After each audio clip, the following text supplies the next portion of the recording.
Hey guys, tonight we're stepping into the kind of history lesson you definitely won't forget. Not because it's comforting or uplifting, no, it's because you probably won't survive this. Or if you do, you might wish you hadn't. We're talking about the Black Death. Yes, that one. 14th century Europe, where 1/3 of the population just vanishes. Imagine being part of the lucky percentage that doesn't die instantly. Now imagine waking up the next day and realising that surviving might be the actual nightmare. So before you get comfortable, take a moment to like the video and subscribe, but only if you genuinely enjoy what I do here. I'm not a plague doctor, I don't make house calls, I just tell you how bad things got for people like you. And while you're at it, drop your city and local time in the comments. I want to know where and when you're watching from. Now, dim the lights, maybe turn on a fan for that soft background hum, and let's ease into tonight's journey together. It starts in the south of France on a sticky summer morning. The air already carries a strange sharpness, like dried blood and stale wine. You wake up in a one-room home with 3 generations of your family sharing a straw mattress and a faint hope that today won't be like yesterday. But it is. The church bells haven't stopped in days. They're tolling again, and not for celebration. You pull your rough wool tunic over your head, its scratchy fibres sticking to your unwashed skin. Outside, the neighbour's door is ajar. It's been like that for a week now. No one's come out. You don't want to know if anyone's still in there. You can't shake the feeling that death is watching. Not galloping in on a horse, but creeping under your door like smoke. It's already taken your cousin, your baker, your favourite market girl with the honey-soaked voice. Their bodies were carted away, covered in stiff sheets, feet poking out, blackened toes curled like burnt parchment. The plague doesn't kill you in dignified ways. It mocks you. It makes your body betray itself, boils the size of plums under your arms, black blotches on your thighs, blood oozing from places it has no business coming out of. You've heard rumours. It came from the east, from ships, from rats, from divine punishment. No one agrees on the source, but everyone agrees on one thing. It's everywhere now. The town square, once a vibrant mess of sheep bleats and gossiping traders, is silent except for flies. They cloud around abandoned bread stalls, landing on loaves no one dares touch. Even the beggars are gone, or too sick to beg. A horse-drawn cart creaks past. It's the death cart again. The driver doesn't shout, "Bring out your dead," like in the stories. They don't need to. The dead come out on their own, it seems, placed like broken dolls at the edge of the road by trembling hands in the night. You recognise one of the corpses, the cobbler's son. You used to play with your younger brother. Your mother says it's just a fever, and that God is testing your faith. She still clutches her rosary, knuckles white, but your father, once full of bluster and wine, has stopped speaking entirely. He just stares at the hearth, long extinguished. One historical truth here: the Black Death wasn't just one disease. Most scholars agree it was a combination of bubonic, septicemic and pneumonic plague, with different symptoms, speeds and death rates. Pneumonic was the nightmare version. It spread like a cold, killed in a day, and could empty an entire village before help ever arrived. And here's the weird part, the fringe fact that'll stick with you tonight. Some people thought the plague was caused by bad smells, so they wore little bags of herbs and dried flowers in their hoods. Or they carried oranges pierced with cloves. Spoiler alert, it did not work. It just made your corpse smell more citrusy. But what scholars still debate to this day is why the plague struck so explosively and repeatedly. Was it a perfect storm of famine, trade, climate change, and population density? Was it a biological mutation that made it jump from fleas to lungs? Or was it all those things colliding at once like a medieval apocalypse party? We'll never fully agree. You wander toward the chapel, not for mass because that's been cancelled indefinitely, but because it's where they're storing the dead now. Inside it's cool and quiet, but not peaceful. A priest paces alone, his robe streaked with ash and something darker. He won't look you in the eye. He mutters Latin between coughs. He's scared. You're all scared. Suddenly, from a side street, you hear a child cry. Not a baby. Older. Panicked. You rush toward the sound and find a girl no older than 7, barefoot, face streaked with soot and snot. She's holding a small wrapped bundle. You don't have to ask what's inside. Her brother, maybe. Maybe her doll. Maybe it's both. You don't know what to do, so you sit down beside her. The two of you just sit there, breathing the air, thick with something wrong. In the distance, thunder rolls. No storm, just the sound of another building collapsing from neglect, rot, or grief. This is how it starts for you. You haven't coughed yet. No black swellings under your armpits. You haven't buried your mother. Yet. But you will.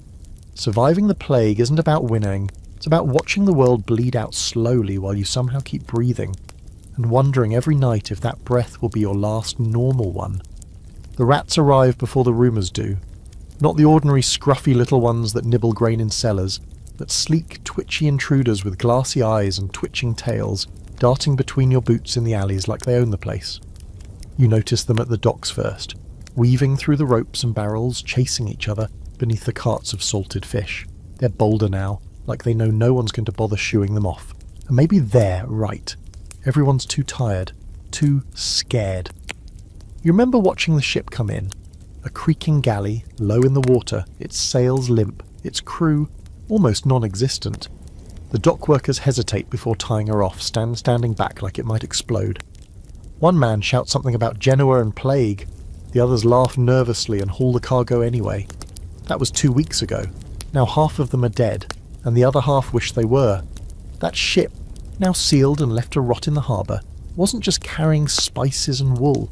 It carried death packed in fur, fleas in their tiny plague-carrying chariots. The fleas were the real killers, clinging to the rats hiding in barrels, and the barrels hauled directly into town.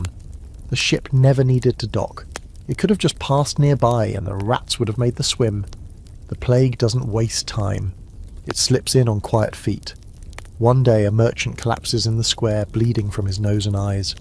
The next day his entire household follows, and from there it's like fire touching dry grass. Fast, hot, merciless. You try to remember a time when there weren't rats underfoot. You can't. They're everywhere now. Climbing rafters, nibbling stored oats, nesting in forgotten laundry. They've become part of the furniture.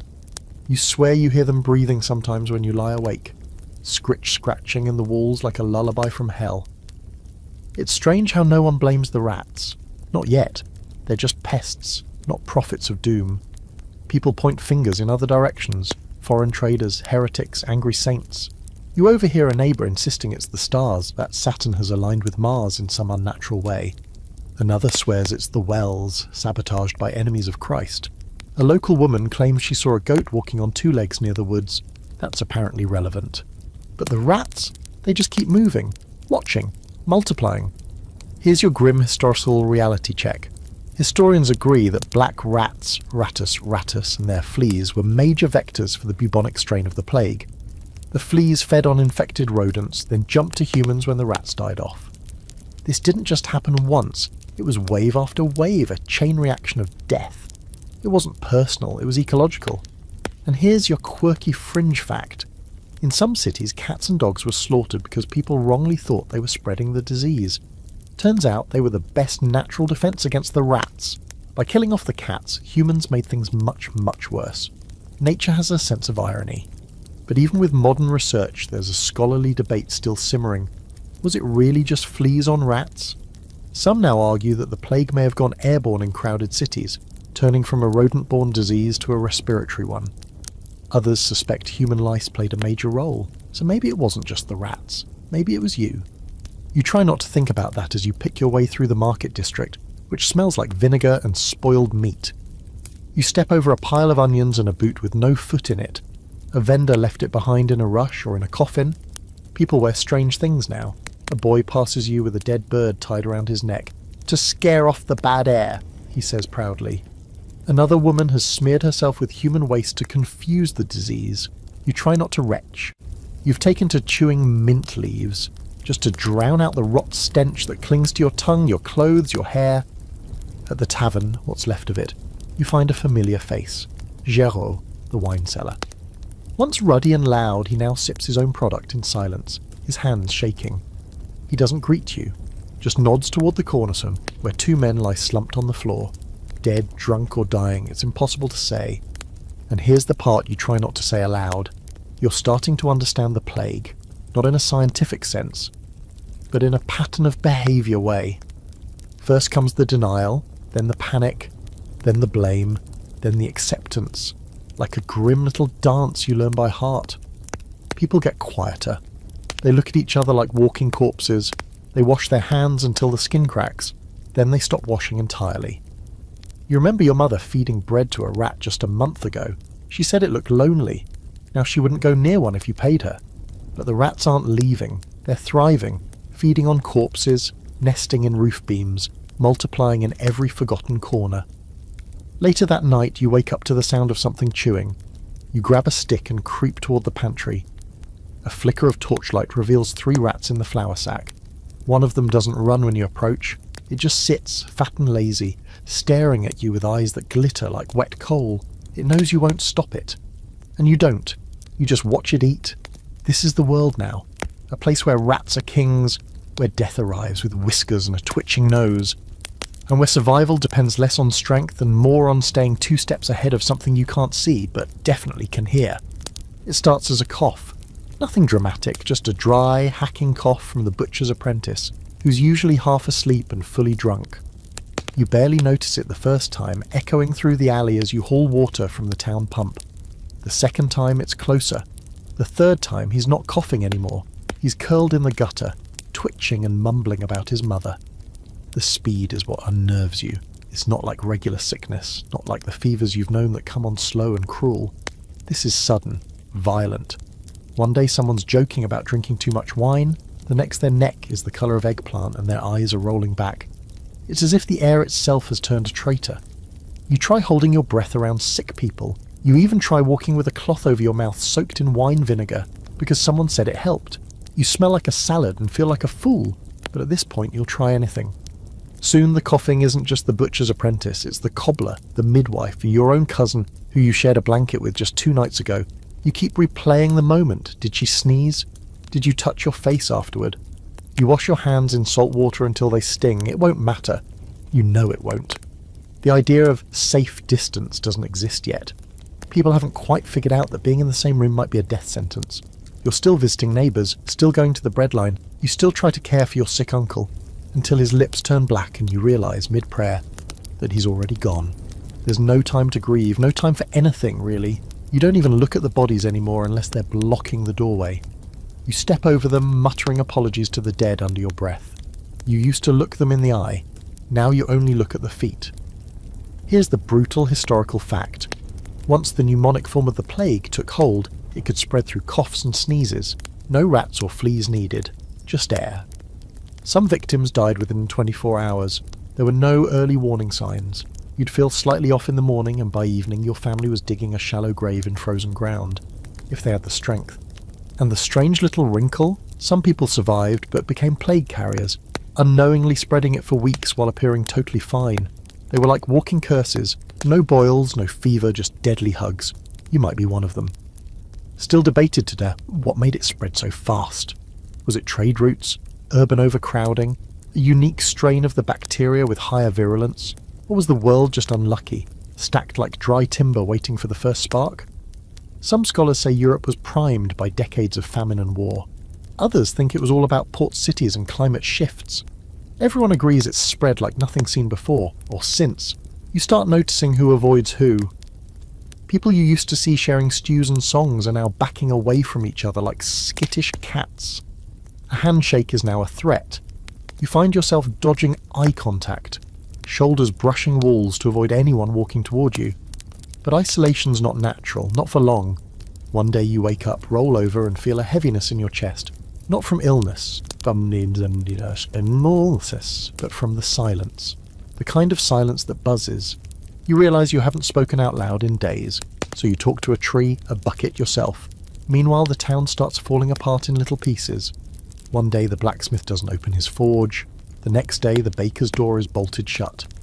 Eventually, you're walking through a ghost village with no destination, just tracing familiar routes as if routine could protect you.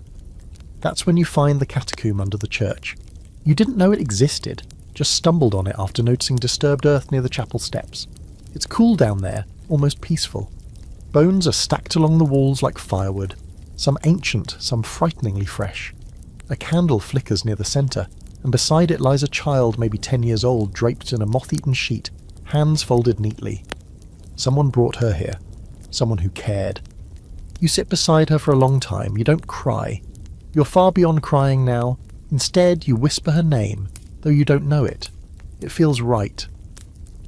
Later that night, the coughing comes from your own doorway. Not inside, just right there like a dare. You freeze in bed, not breathing, not moving. The cough comes again, then silence. You stay like that for hours, eyes open, heart pounding, until the sun rises and birds begin to chirp again like nothing ever happened. Like the world isn't rotting around you. You think about leaving, heading to the hills, the forest, anywhere but here. But where would you go? Every town is the same now, closed gates, suspicious eyes, plague behind every door, even travellers get chased away, so you stay. You stay and keep breathing, keep walking, keep dodging the next cough, like it's a dagger thrown in your direction. You become smaller, quieter, like a shadow of yourself. Because when death moves this fast, your only defence is becoming hard to notice. You've started checking your body every morning. You lift your arms slowly, almost ritualistically, fingers trembling as they explore the tender hollows beneath. You scan your thighs, your neck, your groin. Anywhere a swelling might appear. It's not paranoia, it's preparation. One boil is all it takes. The infamous bobo, hard, dark and hot to the touch. Once it shows, you're on the clock. You've seen it happen enough times to know the countdown, maybe 3 days, sometimes less. You stop measuring time in hours or even days, you measure it in symptoms. The first time you saw one, it was on the village miller. He stumbled out of his home shirtless, skin mottled like a bruised peach, clutching a lump the size of a chicken egg under his arm. He screamed something about demons. He begged the sky. Then he dropped in the dirt and started convulsing, foam bubbling out between his teeth. Nobody went near him, not even his own wife. "You stayed away too? You're not a hero." The smell came next, not from him, but from them, the bodies. The plague doesn't kill cleanly. It bloats, it oozes, it rots before you're even dead. The infected begin to stink while they're still breathing. A sour, yeasty odour, like wet dough left to spoil in the sun. You catch it on the wind sometimes. You'll be walking past a door, and there it is, that cloying scent that makes your stomach twist. Church bells have gone mostly silent now, not because people stopped dying, because there's no one left to ring them. Instead, you hear handbells, small ones clutched by the bell ringers, the outcasts whose job is now to walk the streets warning others away from the sick. "Bring out your dead" used to be a joke. Now it's a chant, a dirge, a desperate plea. They're always followed by the death carts. Wooden wagons with squealing wheels and broken axles, pulled by gaunt horses that look barely alive. The cartmen wear scarves over their mouths and carry long hooks to drag out bodies that won't budge. Some wear crude leather gloves. Others just coat their hands in pitch and hope for the best. It's not that they're brave, they're desperate. The church pays well, in bread mostly, and if you don't already have a job, the plague makes one for you. That's how you end up helping one afternoon. It wasn't planned.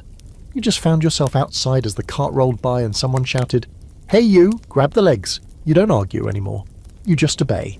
You've lost count of how many bodies you've lifted, how many you've turned away from so you wouldn't see the eyes still open, or the mouths frozen mid-scream. One historical fact: the infamous plague boils, those swollen lymph nodes, weren't just grotesque. They were terrifyingly painful. Contemporary accounts describe people howling for hours, clawing at themselves, begging to be cut open.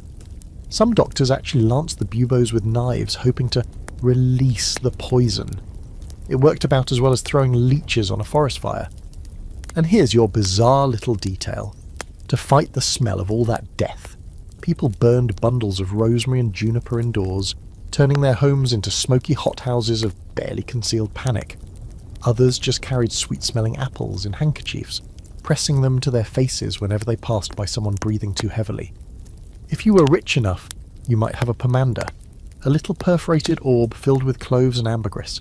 You wouldn't be safe, but you'd die smelling like wealth. Still debated today.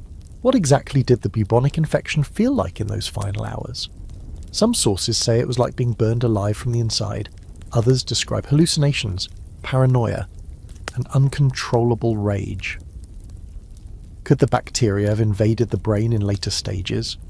Or were people just breaking under the mental weight of watching their entire world collapse? No one agrees. We only know that no one died peacefully. You find yourself muttering prayers you barely remember learning. Pieces of Latin, nonsense rhymes. You chant them under your breath as you tie corpses together with rope. 2 by 2 to make the lifting easier. You try not to look at their faces. Faces make it personal. You look at hands instead. Hands with rings still on them, dirt under the nails. Once, you see a painted fingernail, sky blue, chipped at the edge. Someone had tried to feel pretty once. At night, the dreams come. You see black boils under your skin. You wake up clawing at your armpits. You smell rot even when nothing is there. You ask someone to sniff you, and they back away. You laugh it off, but you don't sleep after that. One day, while helping load a particularly heavy body onto the cart, the man next to you collapses. Not from the plague, just from exhaustion. He hits the cobblestones hard. You rush to him, hand outstretched. Then you hesitate. What if it's not exhaustion? What if that fall was the beginning of the end? You back away slowly, muttering an apology he doesn't hear. He's still breathing. For now. You walk home through alleys stained with fluids you no longer bother identifying. You pass shuttered windows with red X's painted on them, marking the sick. Or maybe just marking who's already dead inside. You avoid stepping in puddles. Not because you're worried about getting wet. Because you know what makes puddles now. The sky is grey again. It's always grey. You can't remember the last time you saw real sunlight. Maybe it's the smoke from all the funeral pyres. Maybe the sun just doesn't want to see what's happening down here anymore. As you climb into your bed, if you can call a burlap sack over straw a bed, you find yourself wishing for something you wouldn't have dared to whisper a month ago. You wish, just a little, that it would hurry up and get you already, because the waiting is so much worse. There's a sick kind of irony to surviving. At first, you're grateful. You wake up each day and do a quiet inventory. No swellings, no fever, no coughing fits that end with blood on your pillow, and you breathe a little easier. You've made it through another night. You're still here. But after a while, that relief sours. It curdles into something worse. Because what the stories never told you is that surviving the plague doesn't mean you win. It means you're left behind. And what's left behind isn't a world you recognise. It's a place haunted by absences. People-shaped holes in your life where loved ones used to be. Entire streets that used to buzz with life, now filled only with wind and whispers. You're one of the lucky ones, if you call waking up screaming in an empty house lucky. Your hands tremble when they're still. You find yourself talking to people who aren't there, muttering to your mother while you eat stale bread, telling your sister not to forget her shawl before stepping outside, even though her ashes are buried under a sycamore tree. If anyone hears you, they don't say anything. They're probably doing the same. One day you catch your reflection in the water barrel. You don't recognise the face staring back. Your skin is sallow, your cheeks sunken. You've got lines across your forehead you don't remember earning. Your eyes dart like prey. You look like someone who's been at war for years. And you have. Only your battlefield was your bedroom, and the enemy had no face. Do you remember that and how people used to touch? A hand on your shoulder, a pat on the back. Now everyone recoils at closeness, as if affection itself is contagious. You haven't been hugged in months. You try wrapping your own arms around your chest. Just to remember the shape of warmth. It doesn't help. Here's the historical kicker. Plague survivors were often ostracised, even after recovery. People feared they still carried disease. They were called tainted, even if they showed no symptoms. Survivors lost friends, jobs, homes. In some towns, they were banned from returning. Death wasn't the only exile. Life came with one too. And here's a bizarre little footnote. In some places, survivors had to prove they were clean by submitting to tests. One method, shaving all your body hair and pouring vinegar over your skin. If you didn't flinch from the sting, congratulations, you were declared pure. That's not science, that's just medieval hazing. Modern scholars argue about how many people truly survived the first wave. Some estimates say up to 50% died in Europe. Others argue that in some towns, mortality was as high as 70% or more, meaning that every survivor was walking through a landscape that had been fundamentally erased. No economy, no leadership, no family structure, just dust and echoes. You try to do normal things, you sweep your floor, though there's barely anything left to track in. You light a candle at dusk and sit by the hearth. You hum. The song has no tune, it's just a sound to break the silence. Then come the guilt flashes. You remember your cousin who tried to help that sick old woman. She didn't make it. You did. Your cousin was kinder, smarter, funnier. But she's gone and you're still sucking air. You feel it in your chest like a stone you can't dislodge. Survivor's guilt wasn't a term back then, but it has a taste, a weight, and a smell. And oh, the smells that linger. Your house, once filled with the scent of stew and hay and beeswax candles, now smells like boiled rags and mould. You've tried burning lavender and sage, but it just makes it smell like mould and lavender. You've taken to hanging herbs over your doorway, like a charm. You know it's useless, but it's something.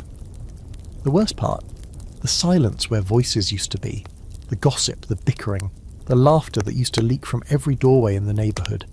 Now it's just the soft creak of empty chairs and the occasional crash of a pot falling because a stray dog knocked over a table. You speak aloud sometimes just to fill the void. Sometimes you even argue with no one, just to remember what noise feels like. You try to join with others who've survived, but the groups are brittle and strange. Everyone is either numb or frantically pretending life has gone back to normal. You meet in the square, a loose gathering of hollow-eyed souls sharing bitter beer and stories that trail off mid-sentence. No one laughs anymore, except once in a while when someone makes a joke too dark to be real. You laugh because the alternative is screaming. Someone mentions the plague wedding they saw, 2 teenagers forced into marriage by desperate parents while both of them had visible boils. To preserve the family line, now they say, they didn't make it past the ceremony. No one reacts. Another survivor talks about watching a man eat his own dog because he was starving. Another talks about forgetting their mother's face, not because she's dead, but because there's been too much death between then and now. You want to contribute something, but your stories all end the same way, and then they died. So instead, you just sip the beer and stare at the cobblestone, and try not to notice how every stain looks like dried blood. You keep thinking things will feel better tomorrow, that you'll wake up and the birds will be louder and the streets less hollow. But the healing isn't coming in days or weeks, it might not come at all. No one prepared you for what living through something like this does to a person. You survive the plague, but you come out different. Not stronger, not wiser, just changed. Like a tool that's been bent. Still functional, but no longer quite the shape it was meant to be. It's the quiet that gets to you. Not the silence of peace, but the hollow absence of life. Days stretch on without rhythm. The market square, once filled with the clamour of goats, traders, children, gossip and arguments about the price of onions, now echoes with nothing but the wind whistling between boarded-up stalls. You walk the streets alone, not because you enjoy the solitude, but because there's no one left to walk with. It feels like the world has been drained of sound, colour and movement. Even the birds are quieter now, as if nature itself is mourning. You don't even know how long it's been. Weeks, months, it all blurs together. There's no church bell to mark the hour, no town crier to announce anything other than death.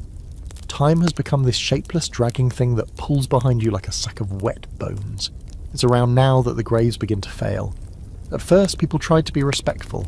There were prayers, small ceremonies, hasty but heartfelt, a candle here, a song there, but as the deaths multiplied, the ceremonies stopped. The graves became shallow, dug in haste by exhausted hands. The grave diggers dropped bodies in by the dozen. There weren't enough coffins to go around, so they used none at all. Fabric when available, otherwise just skin against soil. Now, the ground is giving up its dead. Heavy rains have exposed swollen arms and twisted feet, a hand reaching out of the dirt like it's waving goodbye. You pass a graveyard on the edge of town and feel your stomach twist. A dog gnaws at something that from a distance you pray is just a stick. You pray harder when you get closer. Mass graves become the only option, trenches dug so deep you can barely see the bottom. You're ordered to help one day, again no choice in the matter, and handed a shovel.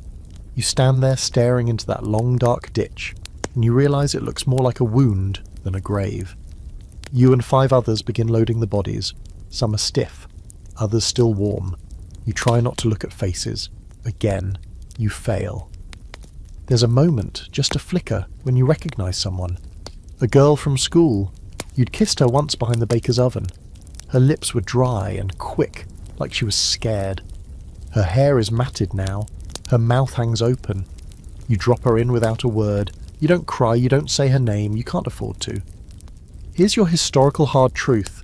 Many European cities ran out of space for the dead, and had to resort to piling them into common pits, sometimes with lime poured over the corpses in a vain attempt to control the smell and disease. Lime helped, but only a little, and only until it rained. Your strange but true fact of the night. In some areas, bells stopped ringing, not out of reverence, but because all the bell ringers died. Whole towns had to assign temporary mourners just to toll the bells once for each death.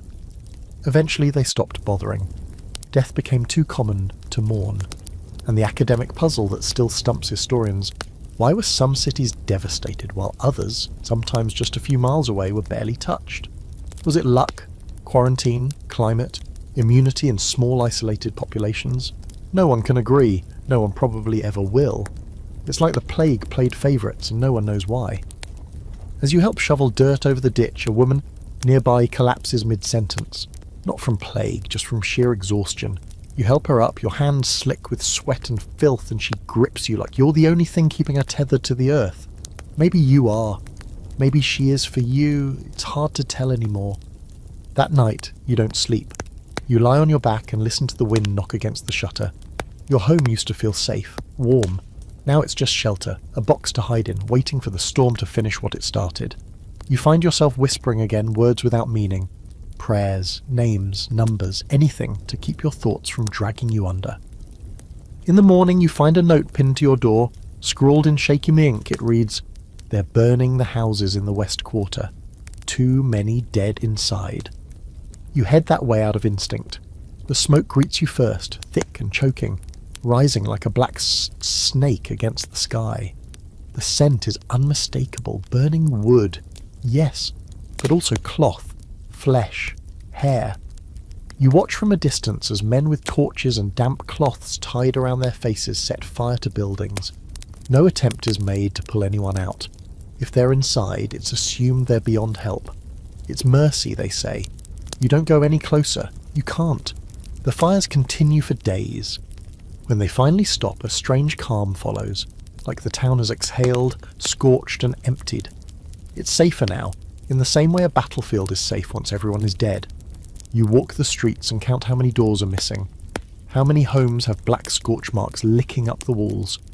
You keep your own house clean, not out of pride, but because it's something to do, something to control.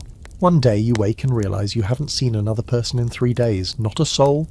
You walk through the town and no one is outside, not even a bell ringer. You begin to wonder, am I the only one left?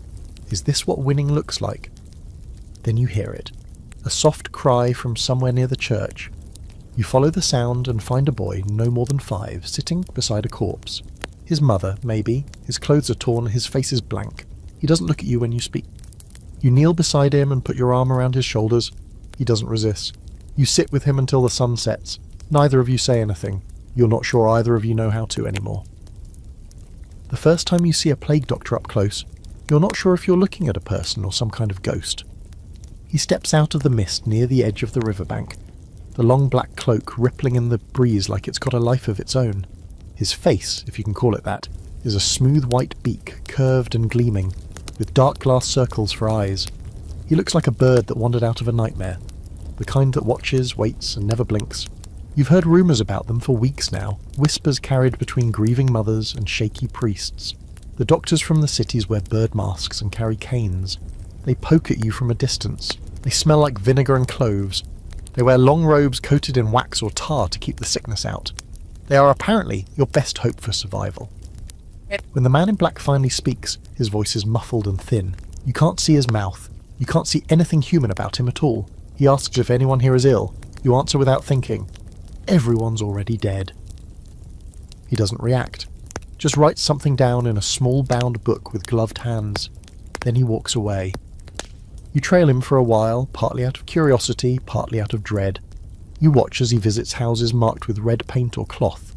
Some of them he enters, others he just stands in front of for a long moment, muttering something beneath his mask, then turns away. He's not saving anyone. He's taking inventory. Historically, plague doctors weren't real doctors, at least not by today's standards. Many were hired by towns simply to count the bodies, record symptoms, and make sure the sick didn't escape quarantine zones. Their iconic bird masks? They weren't for show. The long beak was packed with herbs, flowers and spices, lavender, mint, even crushed rose petals, meant to purify the air. Because at the time, people believed in the theory of miasma, that disease spread through bad air. And the fringe detail. Some of those beaks weren't just full of flowers. In a few regions, they included camphor, vinegar-soaked sponges, or even mercury based on local superstition. Essentially, the masks became medieval air fresheners, and none of it, of course, actually worked. They weren't barriers to plague, they were scented helmets of false hope. What historians still debate today is whether plague doctors helped or harmed communities. Some accounts describe them as cold and efficient, others as outright terrifying. Some people refused to open their doors to them at all, believing they were harbingers of death more than healers. And honestly, looking at one in person, you get it. If someone showed up at your door wearing a bird's face and carrying a stick, your first thought wouldn't be, "Ah, excellent, my saviour has arrived." You sit outside the chapel and watch the plague doctor circle the graveyard. He never removes his mask, never lifts his hood. Occasionally he scratches a mark into a doorframe or drops something small and wrapped into a fire. You ask him what it is. He doesn't answer. He carries a long wooden cane, which he uses not for walking, but for prodding the sick, lifting bedsheets, pointing at boils, keeping distance. You watch him tap at a young man's ribs, mutter, "Too far gone," and move on. The man is still alive, eyes wide, mouthing, "Please." It doesn't matter. He's already invisible. You try to approach the doctor again later, but he raises his cane and waves you back. Whether it's because he thinks you're infected, or simply doesn't want to be bothered, you don't know. You're not sure he even sees you as human anymore. Maybe you aren't. Maybe none of you are. You've become specimens, numbers, notches in his ledger. That night you dream about the mask. You see yourself wearing it, standing in the sea of corpses, faceless, voiceless, watching the people beg you for help. You say nothing, you just keep walking. The next morning the doctor is gone. No one saw him leave. You ask around, but people shrug. One old woman says she thinks he was a ghost. Or a devil. Same thing now. You want to argue, but you don't. Because part of you believes it too. With the doctor gone, a strange sense of abandonment settles in. You didn't trust him, but he was something. A sign that someone, somewhere still cared enough to send help. Now even that illusion has vanished. You're on your own again. Just you and the silence. You decide to go through the belongings he left behind, hidden in a box near the chapel marked with a crude symbol. Inside you find small packets of herbs, a half-used bottle of vinegar, scraps of notes in incomprehensible shorthand, and a spare mask. You hold it in your hands and realise how light it is. You try it on just for a moment. The smell is overwhelming, earthy, sour, almost sweet. It's like pressing your face into a rotting garden. You take it off quickly, but the scent clings to your skin for hours. That night a new group of people arrive from the countryside. Wanderers, survivors, desperate and dirty. They look around your half-ruined town with hollow eyes. One of them approaches you and asks, "Is it safe here?" You don't know how to answer. You want to say yes, you want to believe it. But you just gesture at the graveyard, at the scorched houses, at the horizon stained with smoke. The man nods. "Better than where we came from," he says. And somehow that feels like the most honest thing anyone's said in weeks. You're sitting outside the chapel, chewing a twig because it helps your nerves when you hear screaming. Not the frantic, high-pitched kind that comes from someone seeing their first corpse. Those have mostly faded. This is a different tone, furious, desperate, raw. You follow the sound to the town square where a group has formed, tightly packed like frightened animals. In the centre, a young woman writhes on the cobblestones, her hair matted with sweat, her arms pinned by two men as another sharpens a knife on a whetstone. You push through the crowd just in time to see them bleed her. The blood pools thick and fast, spilling from a gash just above her elbow. She's sobbing, but also laughing in a strange, broken way. You hear someone mutter, "The fever's gotten to her mind." Another whispers, "It's the bad blood has to come out." No one questions the logic. Not really, because in a world where nothing makes sense anymore, superstition fills the vacuum. People have started turning to old remedies, to crude rituals, to anything that can offer the illusion of control. And so bloodletting is back. They say sickness lives in the blood, that if you cut deep enough fast enough, you can drain the poison before it settles in. You've heard stories of entire families taking turns with the same blade, leaving trails of red down their arms like some kind of offering. They call it cleansing, you call it what it is, desperation with a knife. Later that day you hear about a priest in the next village over who's taken to dunking the sick in freezing rivers, trying to wash the sin off their bodies. Someone else swears burying a dead frog in the garden will keep your house safe. You try not to laugh. You also bury a frog, just in case. There's a new kind of person appearing around town now. The self-proclaimed healers. They dress like pilgrims and carry strange bags of dried herbs, talking about humours and bile and energies.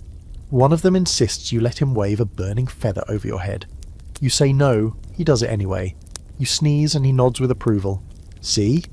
It's working. And then there are the ones who skip the rituals entirely and go straight for the scapegoats. You hear that in another town. A group of villagers burned a woman alive because she looked at a cow wrong. You think it's absurd until someone starts looking at your neighbour the same way. He's old, hunched, and talks to himself. That's all it takes. One night he's dragged from his home. You don't see him again.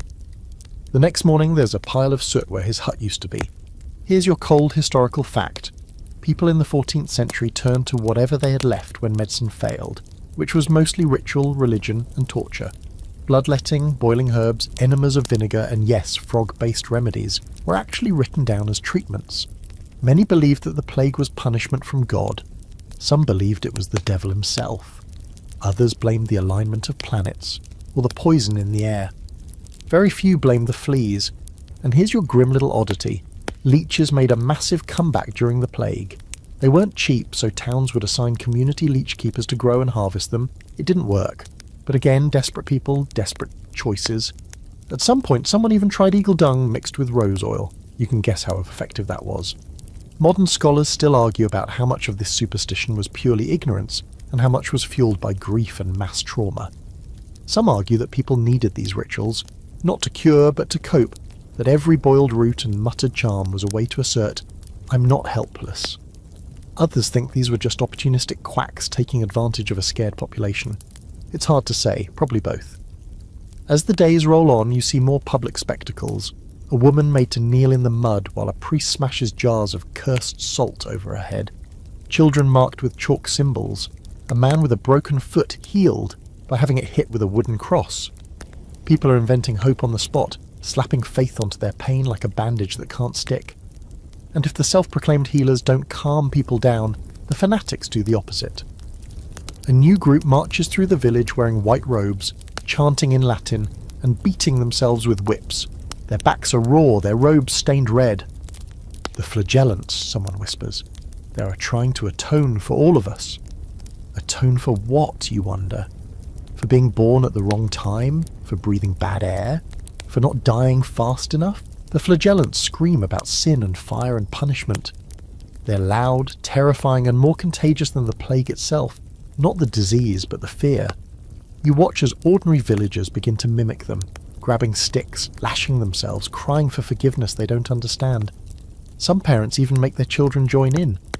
Better to bleed now than burn later, one woman tells her son, who can't be older than 7. You back away from the square slowly. These aren't your people anymore. They're caught in something deeper than sickness, a spiral, a madness. That night you light your candle early and stay indoors. You hear the chants echo through the streets long after midnight. Forgive us, O Lord, for we have sinned.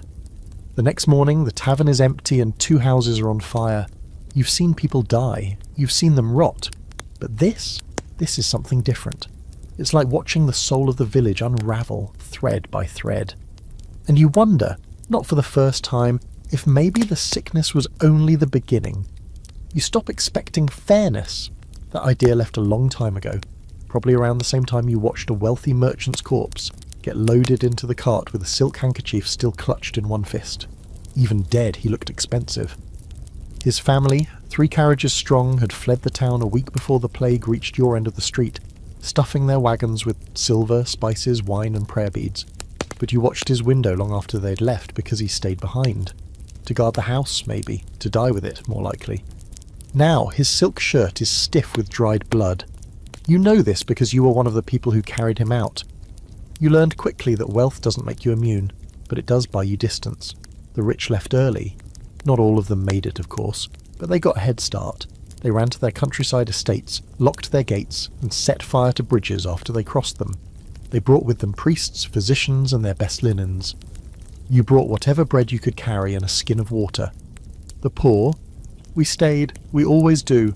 Someone has to dig the graves, light the fires, carry the bodies. Someone has to survive it, if only to remember how bad it got. There's an unwritten rule now. If your clothes are clean and your hands aren't cracked from labour, don't walk the streets alone. People are watching, not out of envy, but desperation. You've heard of looters, gangs forming in the back alleys.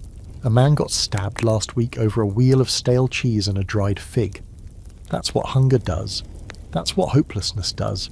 And now there are whispers of plague houses being ransacked, not just for food or gold, but for valuables left behind by the dying.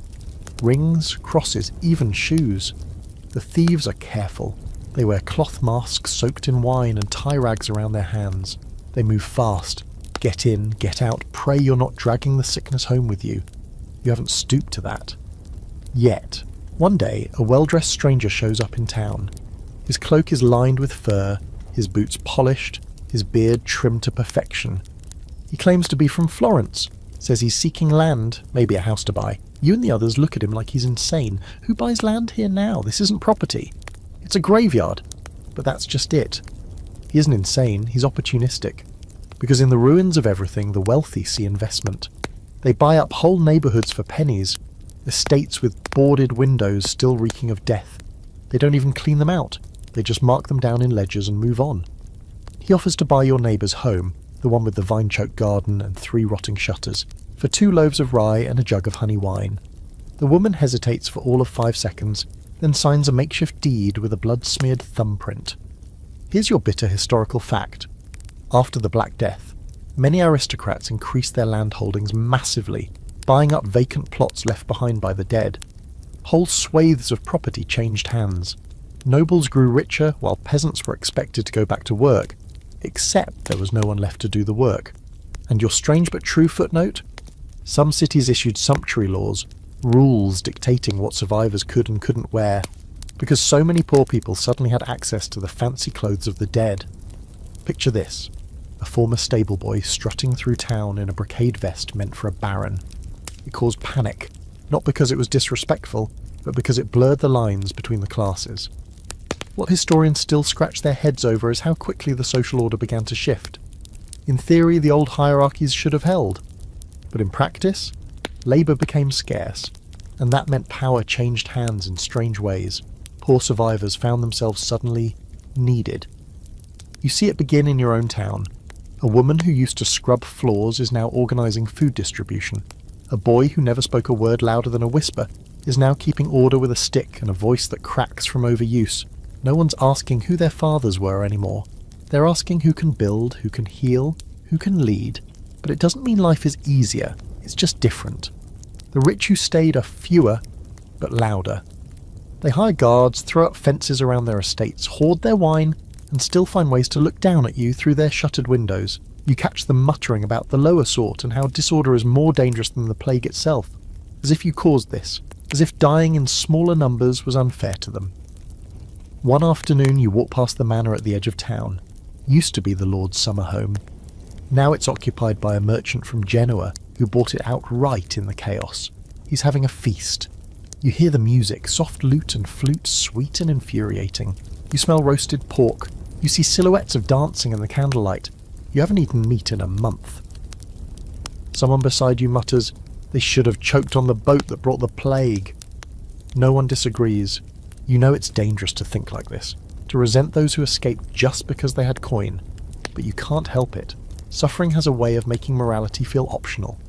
You wonder what kind of world will emerge after this, if the poor will rise, if the old order will crumble, or if it'll all be scrubbed away, whitewashed, the way history always gets rewritten by the survivors with the most gold.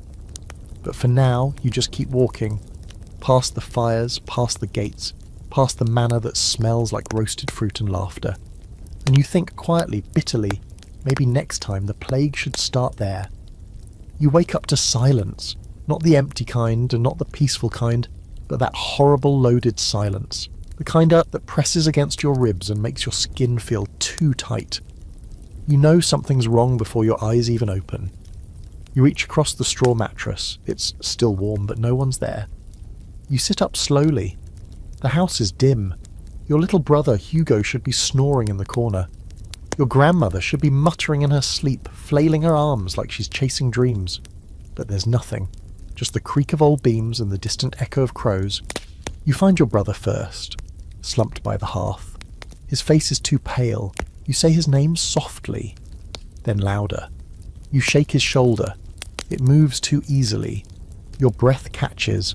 No swelling, no blood, just stillness. Then you find the note, a scrap of parchment on the table written in your grandmother's slanted hand. He was coughing. I took him to the chapel. Pray for me. You don't cry, you don't scream. You just sit down in the middle of the room and stare at your hands. They look too young to belong to someone this hollow. You whisper to the floor, I told you to keep him warm. The floor doesn't answer. There's nothing more to do. No one to call. You throw a few things into a sack, a crust of bread, a rag, your father's knife, and head toward the chapel. Maybe they're still there. Maybe you're not too late. You tell yourself that all the way down the empty road. When you arrive, you know, you can feel it. The door is ajar, the smell hits first. You steel yourself and step inside.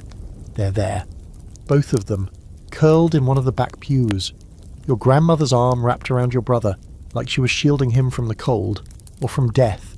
You walk to them, sit beside them, you don't touch them. Not yet. You just sit there, letting the sunlight filter through the cracked stained glass, casting weird patterns on their faces. You talk to them for a while. Then you get to work. You dig the graves yourself, behind the chapel near the elder tree. The soil is hard and dry and your hands blister. You don't stop. Not until the sun dips low and the shadows stretch across the grass like spilled ink. You don't have a prayer prepared, so you just say their names over and over until the dirt covers them. Then you sit on the mound and wonder what comes next.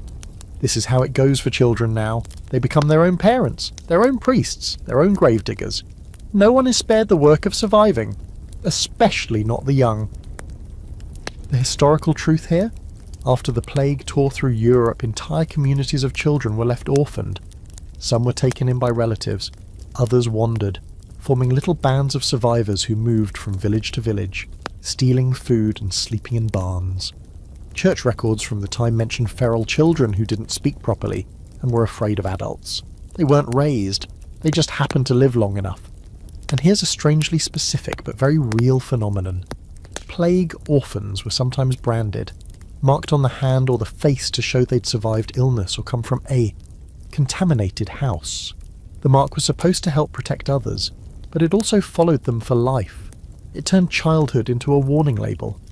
Scholars still debate the psychological impact of that generation. We don't have their diaries. We just have the records of how many of them ended up in asylums, brothels, or monasteries. Some argue they grew up tougher. Others say they never really grew up at all, just aged, numb and detached. You know some of the other orphans. There's Marcel, who only eats in corners and won't speak above a whisper. There's Elise, who laughs at funerals. There's Jack, who tries to act like a soldier boy, but flinches every time someone coughs. Sometimes you gather together in the square. Not for comfort, but because it's better than being alone. You don't talk much. Just share bits of bread, stories with no endings, and songs with made-up words. Someone carves a game board into a cobblestone with a nail. You play with pebbles. You win once. It doesn't feel like winning. One afternoon you see a group of older boys dragging a smaller one toward the river. You run to stop them, shouting, "What are you doing?" They laugh. "He's cursed," one says. He whispers to the dead. They shove the boy to the muddy water and walk away. You help him out. He doesn't thank you. Just stares with wide dark eyes and says, "You'll talk to them too soon enough." You believe him. That night you dream of your brother's hand poking through the dirt. Not in horror, just reaching, asking for yours. You wake up gasping. You try to draw his face in the dust the next morning, but it fades too quickly. You panic, worried you're already forgetting him. So you speak his name out loud. Do it again the next day, and the next. Like an anchor you're not ready to pull up. Sometimes you hear him in the wind. You know it's not real, but you answer anyway. Because being the one who survives means carrying all the voices no one else is left to remember. And that weight doesn't get lighter. Not ever. You spend more time talking to the dead than to the living. Not in a creepy seance way, just in the casual, desperate way that starts to feel normal. You murmur to your grandmother while tying bundles of sticks. You tell your brother about strange clouds you saw in the sky. You confess things to your mother's ghost you never said when she was alive. You don't think it's madness. You think it's what's left. because what else is there? The living avoid each other now. Eye contact feels risky. Conversations die out after a sentence or two, like breath in cold air. No one asks how you're doing. Everyone knows the answer. You're doing like everyone else. Badly, barely, and probably worse tomorrow. And then there are the new survivors, the ones crawling out from behind sealed doors or returning from the hills where they fled early on. They're changed too, not just thinner or dirtier. They're different, hollow behind the eyes. They speak in half thoughts, some don't speak at all. You met a man last week who only blinked when you asked his name. Just blinked. Once, then walked away. You wonder what happened to him. You wonder what's happening to you. You still haven't cried, not really. Your throat burns sometimes at times, but the tears don't come. You think if you start, you won't stop. So instead, you busy your hands. Fix things, sweep ashes out of the chapel, untangle broken fishing nets, stir potions that probably don't work but at least smell like something other than death. You fix a cracked bowl and feel victorious for an hour. But the guilt, that's always there. Guilt like a second skin, you feel it when you eat, even if it's just stale rye. You feel it when you laugh, which happens by accident once, when you trip over a goat. The laugh feels unnatural. It echoes. You clamp your hand over your mouth like you've said something blasphemous. It's because they're gone, and you're not. You start seeing things out of the corner of your eye. Not spirits, just shadows of memory. A flicker of someone brushing their hair near a doorway that hasn't opened in weeks. A shape that looks like your father hunched over a barrel, but it's just a cloak. A voice that sounds like your friend Baptiste, but it's the wind. You chase it anyway. You always chase it.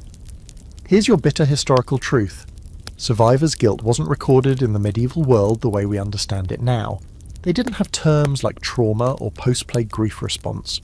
But the symptoms were all there in the accounts. People wandering aimlessly, losing speech, falling into deep melancholy, or withdrawing from society completely.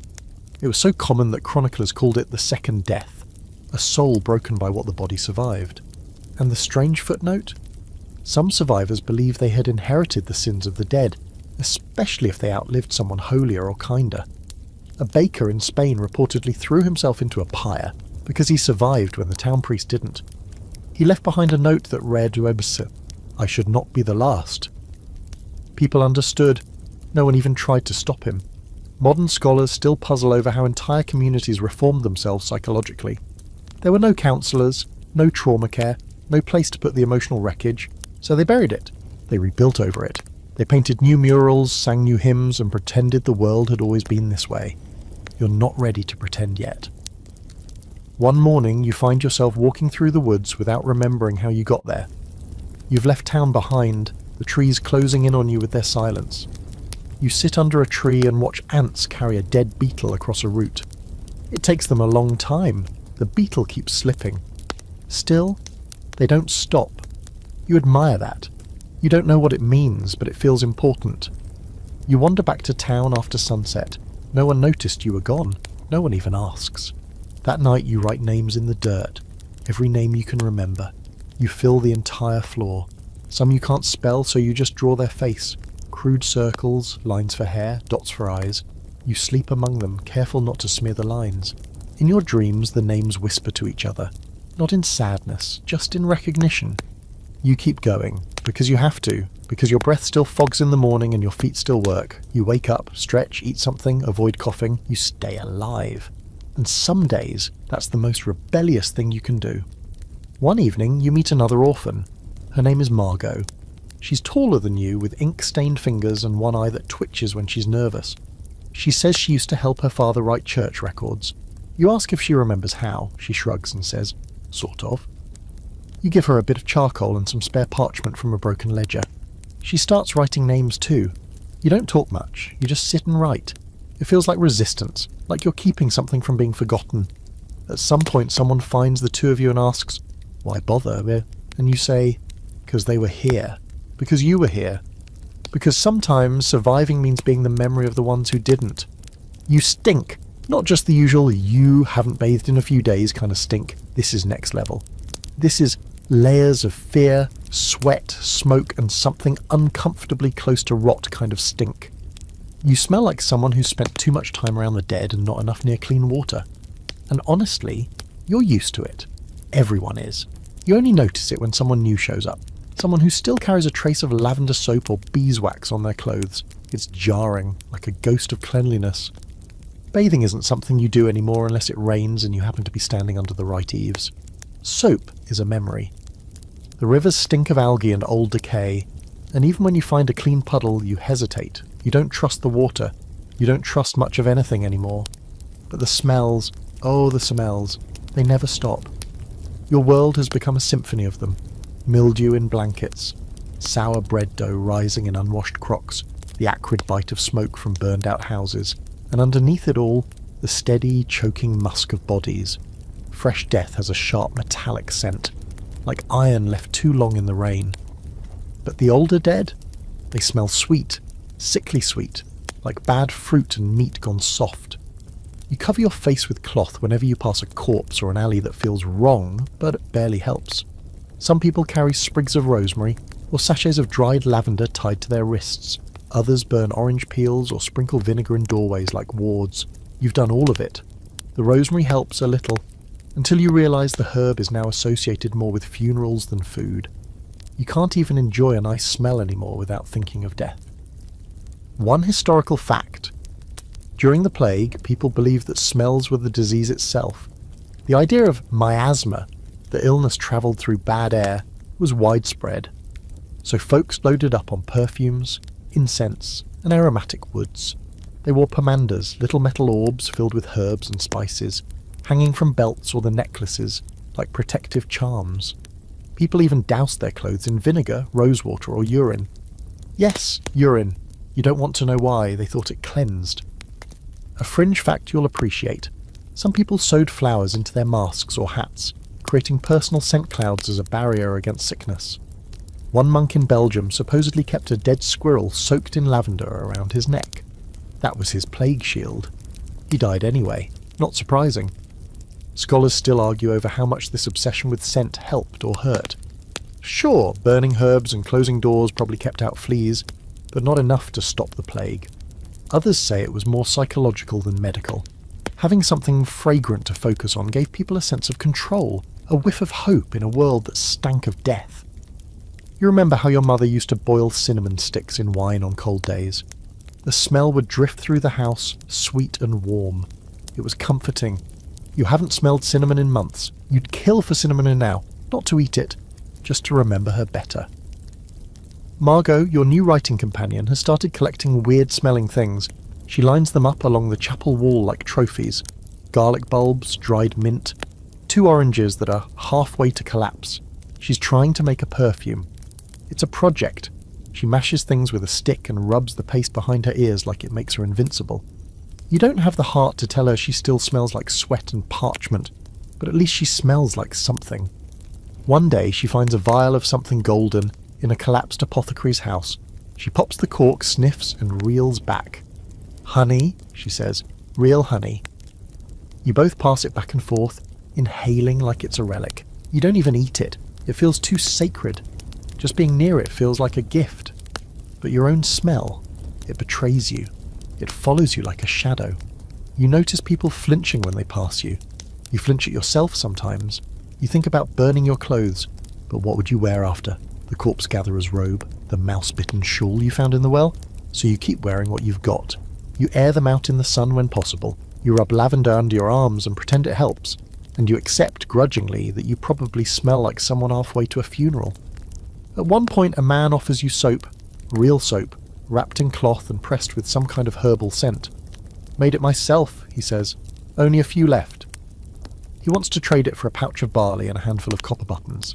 It's everything you have. You hesitate, then you hand it over. Later that night you use it, slowly, carefully, like it might break. You boil water, strip down and scrub until your skin feels raw. You close your eyes and try to remember the last time you felt this clean. The scent clings to you for days. When it fades, you bury the wrapper under your mattress, like a relic. You find yourself sniffing it when you're too sad to sleep. Clean doesn't mean safe. Clean doesn't mean cured. But in a world where rot creeps in from every direction, sometimes smelling like something alive is enough to trick your mind into thinking you still are. The world is writing itself in ashes, and you're one of the few left who can still hold a quill. It starts with a simple idea. One that slips into your mind late at night when you can't sleep, and the wind sounds like someone whispering through cracked shutters. Someone should write this down. You mention it to Margot one morning while you're mending a hole in your tunic with chicken bone needles. She nods like she's already been thinking the same thing. She pulls out one of the ledgers you salvaged from the burnt-out town hall and sets it gently on the table like it's something sacred. And in a way it is. Paper is rare now, ink even rarer. But you still have some, made from crushed berries and charcoal mixed with what was once wine. It smells awful and bleeds a little on the page, but it works. You begin with names, then dates, then details, where they died, how they looked, what they said before the end. It feels like creating a map, only instead of roads and rivers, it's grief and memory. Sometimes you get poetic, other times brutally plain. Anna, 32, midwife, died with rosary in hand, and next line, Gerard, 7, didn't make it through the night. It's slow going. You write until your hands cramp, until the ink runs thin, until the grief gets too loud and you have to go outside and scream into the wind. But you always come back, because something in you whispers that if no one writes it, it didn't happen. That remembering is resistance. It's not just you and Margot. Other survivors come around, curious. One of the monks from the ruined abbey, half blind and muttering to himself, starts copying psalms on scraps of bark. A stonemason's daughter paints red and black swirls on the chapel walls with crushed berries. It's just to keep my fingers moving, she says, but there's meaning in it. Shapes within shapes. Faces, if you squint. One day someone brings a bundle of drawings, tiny wrinkled sketches of the plague carts, the mass graves, even a caricature of a plague doctor with a beak as long as his body. The eyes are too big. It's clearly satire, but it makes you laugh for the first time in days. Is it wrong to find it funny? Someone asks. Not if it's true, Margot replies. Here's your historical nugget. Despite the devastation, many people during and after the Black Death documented what they saw. Monks, merchants, nobles, even children. Some of the most vivid plague records come from teenagers. They describe the horrors without flinching. Some wrote poems, others drew diagrams, and a few wrote entire books detailing how society unravelled. And your odd little fact, there was one man, Giovanni Boccaccio, who survived the plague in Florence and later wrote the Decameron, a book about people telling stories in a country house while hiding from the plague. It was dark, funny, filthy and wildly popular. People wanted to laugh after everything burned. Turns out horror and humour are close cousins. What historians still debate is why some art and writing got darker while other works turned spiritual or surreal. Was it a split in how people processed trauma? Did it depend on class, gender, geography? Or was it just that art, like people, fractured under pressure and rebuilt itself into whatever shape it needed to survive? You don't think about legacy. You're not writing for scholars. You're writing because it hurts not to. The words leak out of you like blood from a bubo. Some entries you write in near trance. A list of everyone in your street, including the dog, with little notes beside each name. Marie, best jam. Old Thomas, smelled like smoke and onions. Baptiste, stupidly brave. Some nights you just write your own name over and over, as if repetition might make it mean something again. You try writing down dreams too. Lately they've been vivid. One where the moon hangs low like a swollen eye, or another where you're back in your old home, and all your family is alive but refuses to look at you. You write it all. Maybe someone will find it someday, maybe no one will, but it feels important. Margot starts compiling a second book, Strange Things People Tried to Cure the Plague. You help her with the entries, bathtubs filled with wine, sleeping on top of church roofs, eating spiders baked in bread, singing backwards, drinking mercury, whispering prayers into bread and then eating it. She wants to draw little pictures beside each one. For future laughs, she says, but her face doesn't smile when she says it. People begin to bring offerings to your little archive. A letter from a dead husband, unsigned. A child's shoe with initials carved inside. A spoon from a nun who prayed over the dying. You keep everything. You stack the pages, bind them with thread, and tuck them into hollowed-out bricks in the chapel wall. One afternoon you catch someone crying while reading an entry about a man who sang to his goats every morning until he died. You offer him a piece of barley bread. He takes it, still crying. It's like he's still here, he says between bites. That's the moment it hits you. Maybe surviving isn't about staying alive. It's about remembering who was here and making sure they're not erased. The past can't come back, but it doesn't have to vanish either. Not if someone writes it down. They come down the road like thunder with legs. Dozens of them, maybe more, all in white linen robes stained with red. At first, from a distance, you think it's another funeral procession. Then you hear it, the chanting. No words you recognise, just syllables mashed together into a rhythm that pounds in your ears and makes your skin crawl. And then you see the whips. Real ones. Long leather cords, some knotted with bone or metal. They walk barefoot, heads bowed, arms swinging in time, and every few steps, as if pulled by invisible strings, they stop. They raise the whips, and they beat themselves. Back split open, flesh tears, blood drips like punctuation. No screams, just that same eerie chant. Louder now, closer. The ground shakes with it. Thump, crack, chant, thump, crack, chant. You don't know who they are at first. Then someone beside you whispers, flagellants. The word makes your stomach tighten. You've heard stories. Bands of holy zealots travelling from town to town claiming they can drive out the plague by punishing themselves. They believe suffering will save the world, or at least their souls.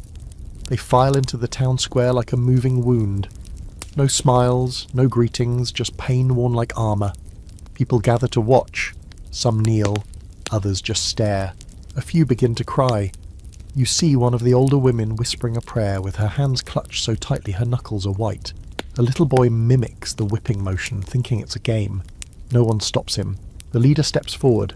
He's tall, skeletal, with hollow eyes and a voice like gravel, soaked in oil. "This world is stained by your sins," he bellows. "We suffer to purify what God has forsaken." And then he raises his whip and thrashes himself again, harder this time. The sound echoes like a cracked bell. You flinch. Historical fact. The flagellant movement exploded during the Black Death. They travelled across Europe, self-inflicting pain in public ceremonies, believing their bloodshed could cleanse the earth of God's wrath. They were banned by the church eventually, but not before they caused panic, and sometimes riots, wherever they went. Quirky fact, the flagellants had a strict schedule. They whipped themselves in measured beats, following a ritualised format.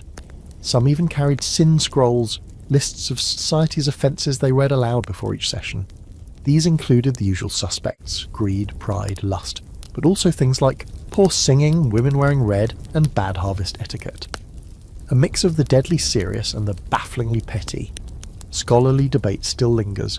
Were the flagellants a form of grassroots spirituality? Or did they spiral into a proto-cult? Medieval moral panic gone viral? Some argue they gave communities a sense of control, while others claim they fanned hysteria and spread the plague faster by ignoring quarantine. You watch one man whip himself until his robe clings to his back. Another collapses. No one helps him. They just step over his shaking body and keep going.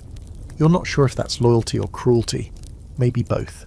Later that day they demand a town cleansing, Radior. You're not sure what that means until you see them forcing people into the square, demanding they confess sins. One woman is accused of vanity because she still braids her hair. Another is forced to kneel while a boy screams that she once sold underweight loaves of bread. They whip her too, not the flagellants, her neighbours. It's like the whole town was waiting for permission. You and Margot watch from a rooftop. She doesn't speak, just carves lines into a piece of wood. You glance down. It's a drawing of the man with the sin scroll, only in her version. He's got donkey ears and 2 left feet. You don't laugh, but you smirk, just a little. Later that night, you find one of the flagellants alone, praying in the chapel. He's bleeding from the mouth. You approach slowly. He doesn't look up, just whispers, "Do you think God is listening?" You don't know how to answer. He continues, more to himself than you. "I thought if I bled enough, the voices would stop." His hands shake. They didn't. You leave him there. The group stays for 2 more days. They camp in the square, light fires, chant into the night. Some villagers join them. Others hide. You find yourself staying out longer just to avoid walking past them. Their presence lingers, like a bad smell. When they leave, they don't say goodbye. They just march down the road, robes flapping, backs raw and gleaming in the sun. Behind them, they leave behind bloodstains, broken people, and a creeping sense of unease. A child asks, "Will they come back?" You hope not. You really, really hope not. Because there's a kind of plague that spreads without boils or coughs, the kind that infects people's minds, the kind that whispers, "Hurt yourself enough, and maybe you'll be forgiven."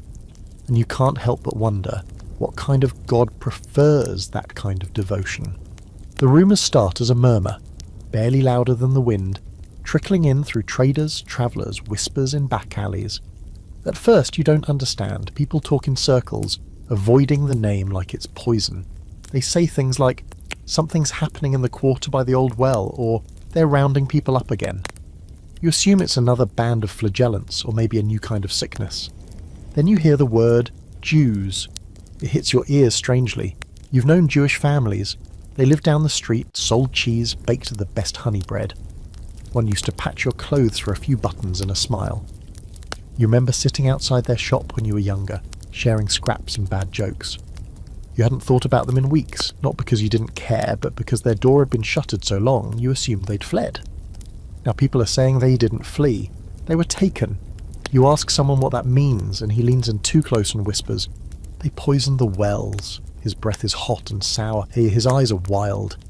"They brought the plague." You step back. "That's not true," you say, more out of instinct than certainty. The man laughs, dry and cruel. You defend them? Another voice joins in. You drink their wine too? Suddenly, you're surrounded by suspicion, eyes narrowing like knives. You walk away, fast. That night, the synagogue is set on fire. You see the flames from your rooftop. They shoot up into the sky like an accusation, hot and roaring. The smell of burnt parchment and scorched wood drifts into your lungs. You sit there, frozen, while people cheer below.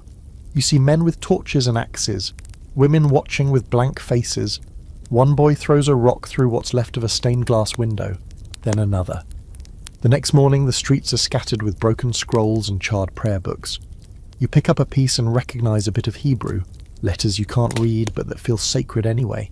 You tuck it into your sleeve without knowing why. Here's your horrible historical truth. During the plague years, thousands of Jewish communities across Europe were attacked, exiled or massacred. They were blamed for causing the disease, accused of poisoning wells, conspiring with demons, or simply being too different. Some cities tried to protect them, most didn't. Entire neighbourhoods were wiped out. And the strange, dark footnote? In some towns, the Jewish dead were blamed posthumously. Their graves were desecrated. In others, rabbis were tortured until they confessed to impossible crimes. Some local leaders genuinely believed it, others didn't, but blamed them anyway to calm the terrified mob. The scholarly debate continues. How much of this violence was spontaneous, and how much was orchestrated by leaders trying to redirect public anger? Was it raw fear? Greed for Jewish property? Centuries of quiet prejudice finally boiling over? Probably all of it tangled together into something vile and opportunistic. You don't see your old neighbours again. Not the cheesemonger, not the seamstress, not even the boy with the stutter who used to sneak you dried fruit. Their house is empty. You walk by and see the door swinging open, furniture overturned. Someone's already taken the copper pot from the hearth. That's the thing about fear. It doesn't stop once it gets what it wants. It needs more. A new target, a new reason, a new enemy. Later you overhear a group muttering about a widow who still talks to birds, about a boy who never gets sick, about you and your habit of writing things down. What are they writing anyway? Someone asks. Secrets? Spells? You move before they see you listening. You go back to the chapel and find Margot curled up in the corner, with ink on her fingers and a strange look in her eyes. She's shaking. You don't ask. You just sit beside her. Eventually she says, "They burned a girl in the next village." Her voice is flat. "Said she kissed a sick man and didn't die." She snorts. "Guess that's a crime now." You both sit in silence for a long time. Later you find a broken Torah scroll among the rubble. You don't know what to do with it. You don't want to burn it. You don't want to leave it. You wrap it in linen and hide it beneath the chapel floorboards with the rest of your ledger. Not because you think it'll protect you, just because someone has to honour what's left. Days pass. People stop talking about the fire, just like they stopped talking about the others. The flagellants, the well poison, the child who disappeared. Fear gets tired too. It burns hot, then cold, then quiet, until the next spark. But you don't forget. You write their names down. You sketch the synagogue from memory. You draw the cheese wheel you used to share with that boy who stuttered. You can't remember his name, so you write, "The boy with honey hands." That'll have to be enough. You don't tell anyone. But some nights, when you're alone, you light a candle. You whisper something that isn't quite a prayer. You say it anyway. You say it for them. Because in a world that forgets fast, the act of remembering feels like the only kindness you can still afford. It's strange how the world can burn to the ground and still find new ways to surprise you. You're walking through the lower end of town, what's left of it anyway, when you spot something that almost makes you laugh. A line. Not a line for bread or firewood or a priest's hurried blessing. No, this is a line of people holding tools. Pitchforks, shovels, even a half-rusted frying pan. You watch for a few minutes before someone tells you they're waiting to work. You blink. Work? Like it's 1346 again, and there's still a guild to report to. But yes, work. Someone's rebuilding a collapsed wall, someone else is starting up a new bakery with leftover grain and desperation. Another man, barefoot, face sunburnt, is offering coin for strong backs to dig irrigation channels. He says the crops are thirsty, the people are hungrier. And here's the thing, wages are going up. Not because people suddenly feel generous. No, it's simple numbers.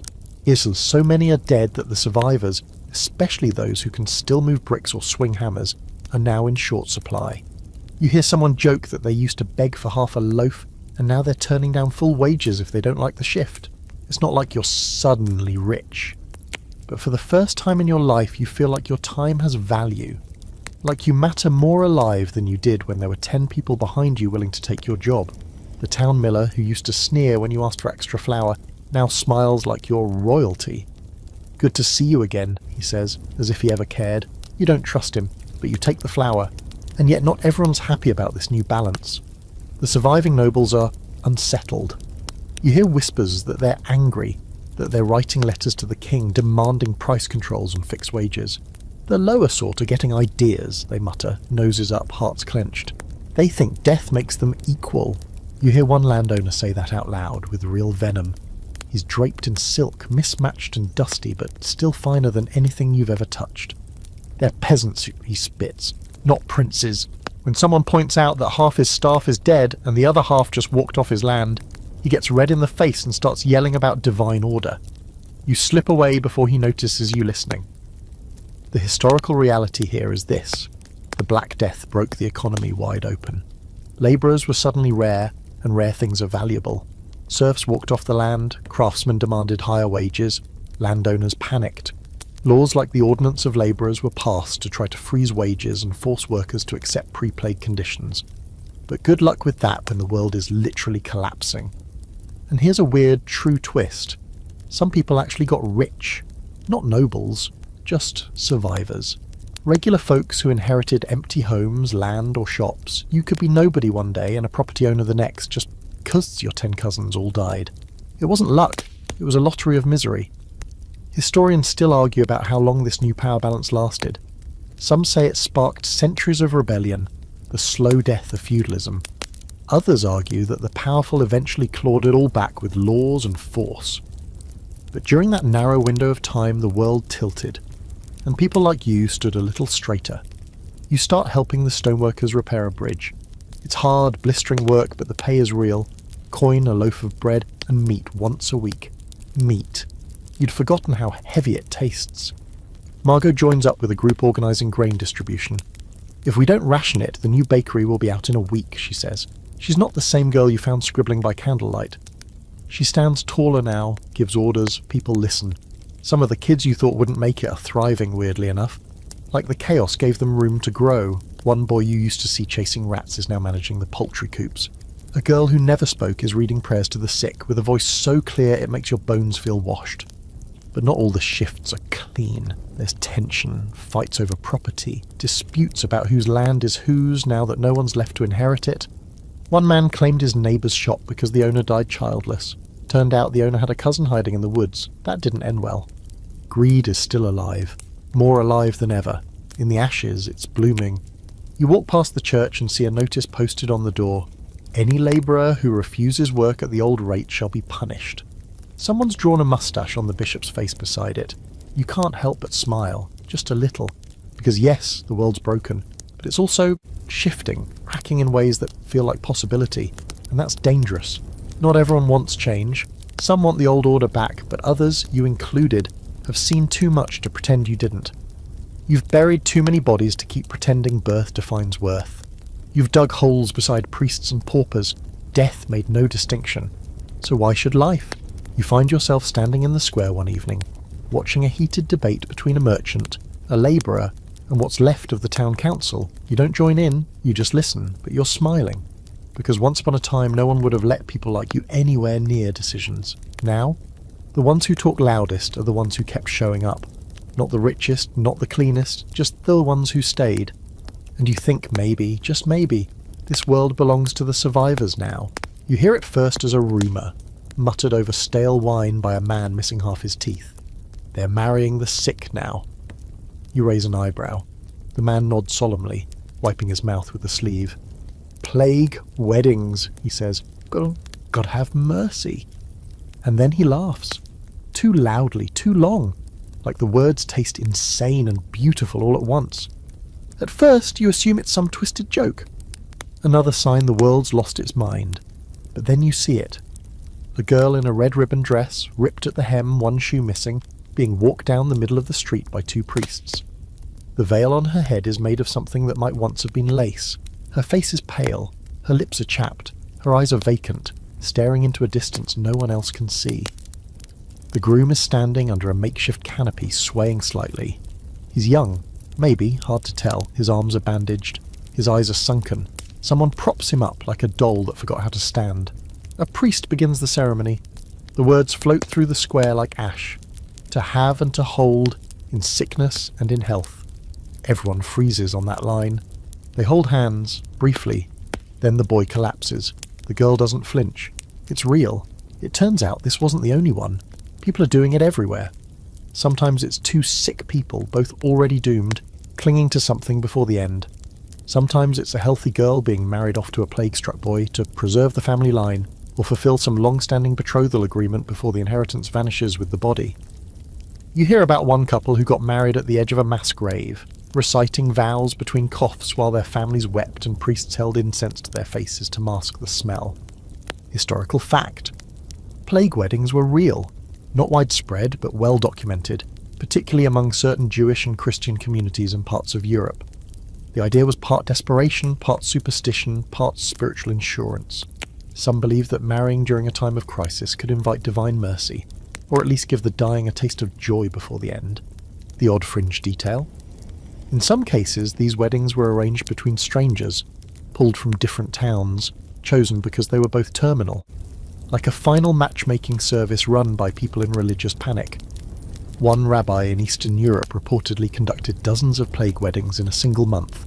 Most of the couples were buried side by side the next day, and what scholars can't quite agree on is why communities latched onto this practice so fervently. Was it love, hope, madness, or just ritual for ritual's sake? One last chance to impose order on chaos. One last try at saying life still matters. Margot doesn't laugh when you tell her, she just frowns. What if they didn't want to get married? She asks. You shrug. What if they didn't want to die? She nods. Right. You see another wedding a week later. This one's quieter. No priests, no ceremony, just two teens standing under an oak tree, hands clasped. He's wearing a butcher's apron. She has a bouquet of weeds and broken feathers. They recite their own vows. Nothing fancy, just promises to remember each other, to not be alone, to die together, if it comes to that. You watch from a distance, feeling something twist in your chest. It's not envy. Not exactly. It's the hollow ache of witnessing something beautiful blooming out of ruin and knowing you're too afraid to touch it. You remember being kissed once, before the plague. You were young. It was awkward. Teeth bumped. You both laughed. That laugh echoes in your memory now like a song from a village that no longer exists. You haven't touched anyone in weeks, haven't been touched in longer. You think about that more than you'd like. You see others steal moments, hand-holding shared blankets, leaning on each other during walks to the well. You wonder if you're still capable of softness, or if surviving has scraped all of it out of you. Then one night Margot surprises you. She puts her hand on yours while you're writing, a simple gesture, no words. Just contact, warm, real, human. You don't pull away. You don't even look at her, you just sit there, breathing, and for a few heartbeats the silence is less cruel. You hear talk of arranged marriages between surviving families, all part of rebuilding plans. People say, we have to make more people, like it's math, like it's planting potatoes. Some talk of alliances, others talk of necessity. He has grain, someone says, she has strong hips. You want to scream, instead you go home and punch a wall until your knuckles split. Not all the weddings are sad. One couple throws a celebration in the old bakery. Candles, music, even dancing. They make a cake from flour and river berries. It's terrible, but everyone eats it. Some laugh, a few even cry, not because they're sad, but because they'd forgotten joy was still possible. You don't attend, you listen from outside, the sound of feet scraping stone in rhythm, someone playing a pipe, laughter rising through smoke. It makes your chest ache, not with grief, with the longing. Because even in the middle of all this loss, even standing knee-deep in sorrow, people are still trying to love. Clumsily, bravely, against all odds. You write about it later. Not the deaths this time, not the boils, just the way the girl smiled when she held her plague-struck husband's hand. The way the teens under the oak tree made promises no one would witness but the leaves. The way laughter leaked from the broken windows of the bakery like sunlight in winter. Maybe that's what weddings are now. Not about future or family or legal ties. Maybe they're just a final act of rebellion. One last shout into the void. I choose this. I choose you. I choose life, even if it's only for one more day. You're 17, maybe 18. Who knows anymore? And your body feels like it belongs to a different person. Not because you've grown taller or stronger or wiser, but because this body has outlasted things it shouldn't have. It's seen too much, carried too many memories. You look at your hands sometimes and wonder when they became tools instead of parts of you. They lift, dig, fight, steal, comfort, and write. They do everything but rest. And now that the world is possibly rebuilding itself, people are looking at you like you're supposed to become something. A blacksmith, a clerk, a wife, a soldier, a quiet cog in whatever's left of this crooked machine. But here's the thing, there are no rules anymore. The adults are mostly gone. The priests are broken, the mayors are missing. The old men who used to shake their heads at your generation now shake their fists at the sky, begging for answers no one's giving. It's the young who are filling the vacuum, and not always gracefully. You start to notice things. Kids your age taking over abandoned homes, squatting like kings. One sets up a tavern in what used to be the cobbler's shop. They serve watery ale and stolen soup, and no one asks questions. Someone else organises a band of runners who go between nearby villages carrying notes, trade offers, and sometimes secret gossip. They wear cloaks and paint streaks under their eyes like warriors. No one told them to do it. They just did. There's a group who meets in the woods once a week. You've been once. They light torches and drink mushroom wine and dance barefoot in the dark. Some say prayers, others make jokes. One girl reads old fairy tales aloud, twisting the endings so they're about plague monsters and lovers who outwit death. It's beautiful and stupid and haunting. You go back the next week. The world is a mess, but it's also loose now. And in that looseness, something wild is blooming. One night, a boy races past you with a goat on a rope and yells, "Wedding present!" before vanishing around a corner. Another day, you find chalk drawings all over the well, sons with angry faces, a woman in a crown made of rats, a dog with wings. There's no signature, just joy. The boundaries between things have crumbled. Property lines, age hierarchies, even gender. A girl named Alain now wears her brother's clothes and insists everyone use he. No one argues. Why would they? The world exploded. Alain survived. That's more than enough authority. You cut your hair short one day. Just felt like it. Margot helps you, clumsy but focused. When it's done, you look in the mirror and grin.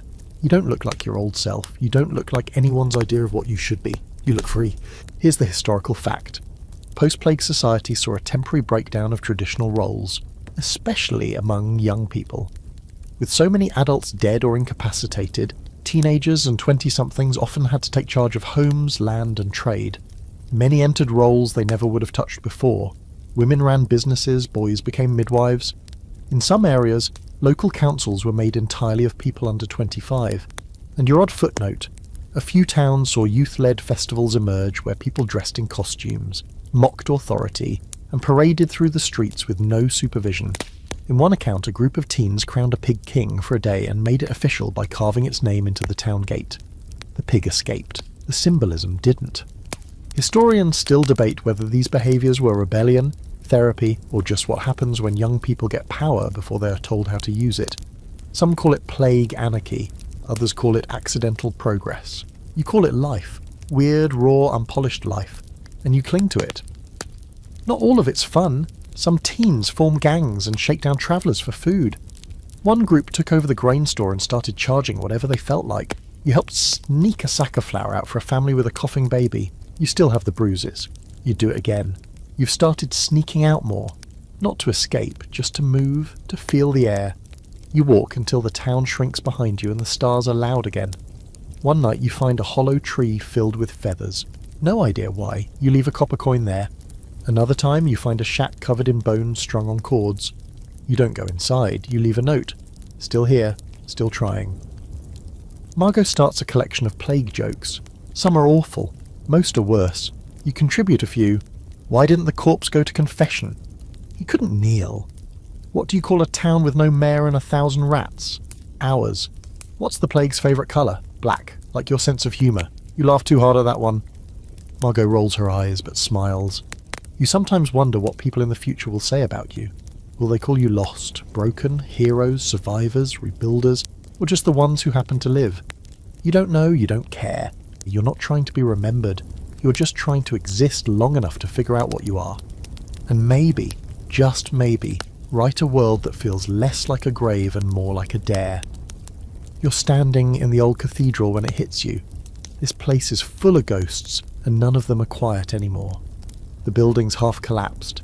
The ceiling gapes like a mouth that forgot how to close, and pigeons now roost where saints once glowered down. But the light is beautiful here, slanting through the broken stained glass in soft reds and blues that fall across the altar like spilled wine. Someone's painted new images on the cracked walls. Not saints, not angels. Something else. A woman with hollow eyes holding a crown made of thorns. A child dancing on a pile of skulls. A rat with wings soaring through a starless sky. They're crude, yes, but powerful, emotional, even when you don't fully understand what they mean. You find out later it was Margot. Of course it was. She calls it post-plague sacred. You ask what that means. She shrugs and says, whatever feels true now. And you get it. Because the old truth doesn't fit anymore. The God who watched all this happen without lifting a finger. The saints who stayed silent. They don't feel real. But this, the cracked cathedral, the bleeding rat on the wall, the strange chant someone's started humming in the evenings. This feels real. And it's not just Margot. Art is erupting everywhere. You pass murals on alley walls, skulls sprouting flowers, skeletons embracing, the Virgin Mary weeping blood. Someone sculpts a statue from bones and river clay, half human, half from animal, crouched like it's about to speak. You don't ask who made it. You just leave a candle nearby. People are painting, carving, singing, not to celebrate, but to process, to make sense of a world where everything beautiful cracked in half. The old hymns feel empty, so they write new ones. You hear one girl singing a lullaby to a dying man that starts sweet and ends in wailing. It's haunting. You hum it for days. Here's the historical truth. The Black Death ignited a wave of artistic transformation. Much of it grew darker, stranger, more obsessed with the death, time and decay. The danse macabre, the dance of death, emerged as a major theme. You'd see paintings of skeletons leading kings, peasants and priests alike into the grave. Because in death, everyone's equal. And here's the quirky footnote. Some towns had memento mori festivals, where actors dressed as corpses and paraded through the streets, not to scare, but to remind. Remember, you too shall die. Strangely enough, people laughed. It became tradition, grim but comforting in a strange European sort of way. Scholars still debate whether this artistic shift was just grief, or the beginning of something bigger. Some say it laid the groundwork for the Renaissance, a total rebirth of human creativity. Others argue it was just mass trauma leaking onto the walls. Maybe it was both. You start drawing too. You're not good. But that doesn't matter. You scratch little images into clay tiles with broken nails. You etch faces you've lost, boil scenes from your dreams into jagged little compositions. Once you draw a tree with candles in the branches and mouths in the roots. Margot says it's terrifying, you keep it anyway. A boy named Ludo sets up a performance space in a barn. Every week people come to watch. There's music, puppets, recited poems. One night he stages a play about a rat who becomes a priest and tries to bless the plague away. You nearly choke laughing. The audience applauds like it's royalty visiting. Someone brings food, turnip stew and flatbread. A girl hands you a flower she made from cloth and ash. You pin it to your tunic. The petals fall off the next day, but the gesture sticks with you. This is what life looks like now, not rebuilding what was, but creating what might be. And none of it's neat, none of it's perfect. It's art born from pain, and that makes it messy, raw, and strangely holy. You see someone painting over an old portrait of a bishop. They smear out the face and paint a swarm of rats in his robes. Beneath it they scrawl, "No one heard us praying." You stare at it for a long time. Then you add a single word. Same. And still, the old art lingers. In the ruined monasteries, on the parchment you salvage from fallen abbeys, you see the gold leaf flaking from the illuminated texts, the saints slowly fading under time and mildew. You respect them even if you don't trust them. You leave them where they lie.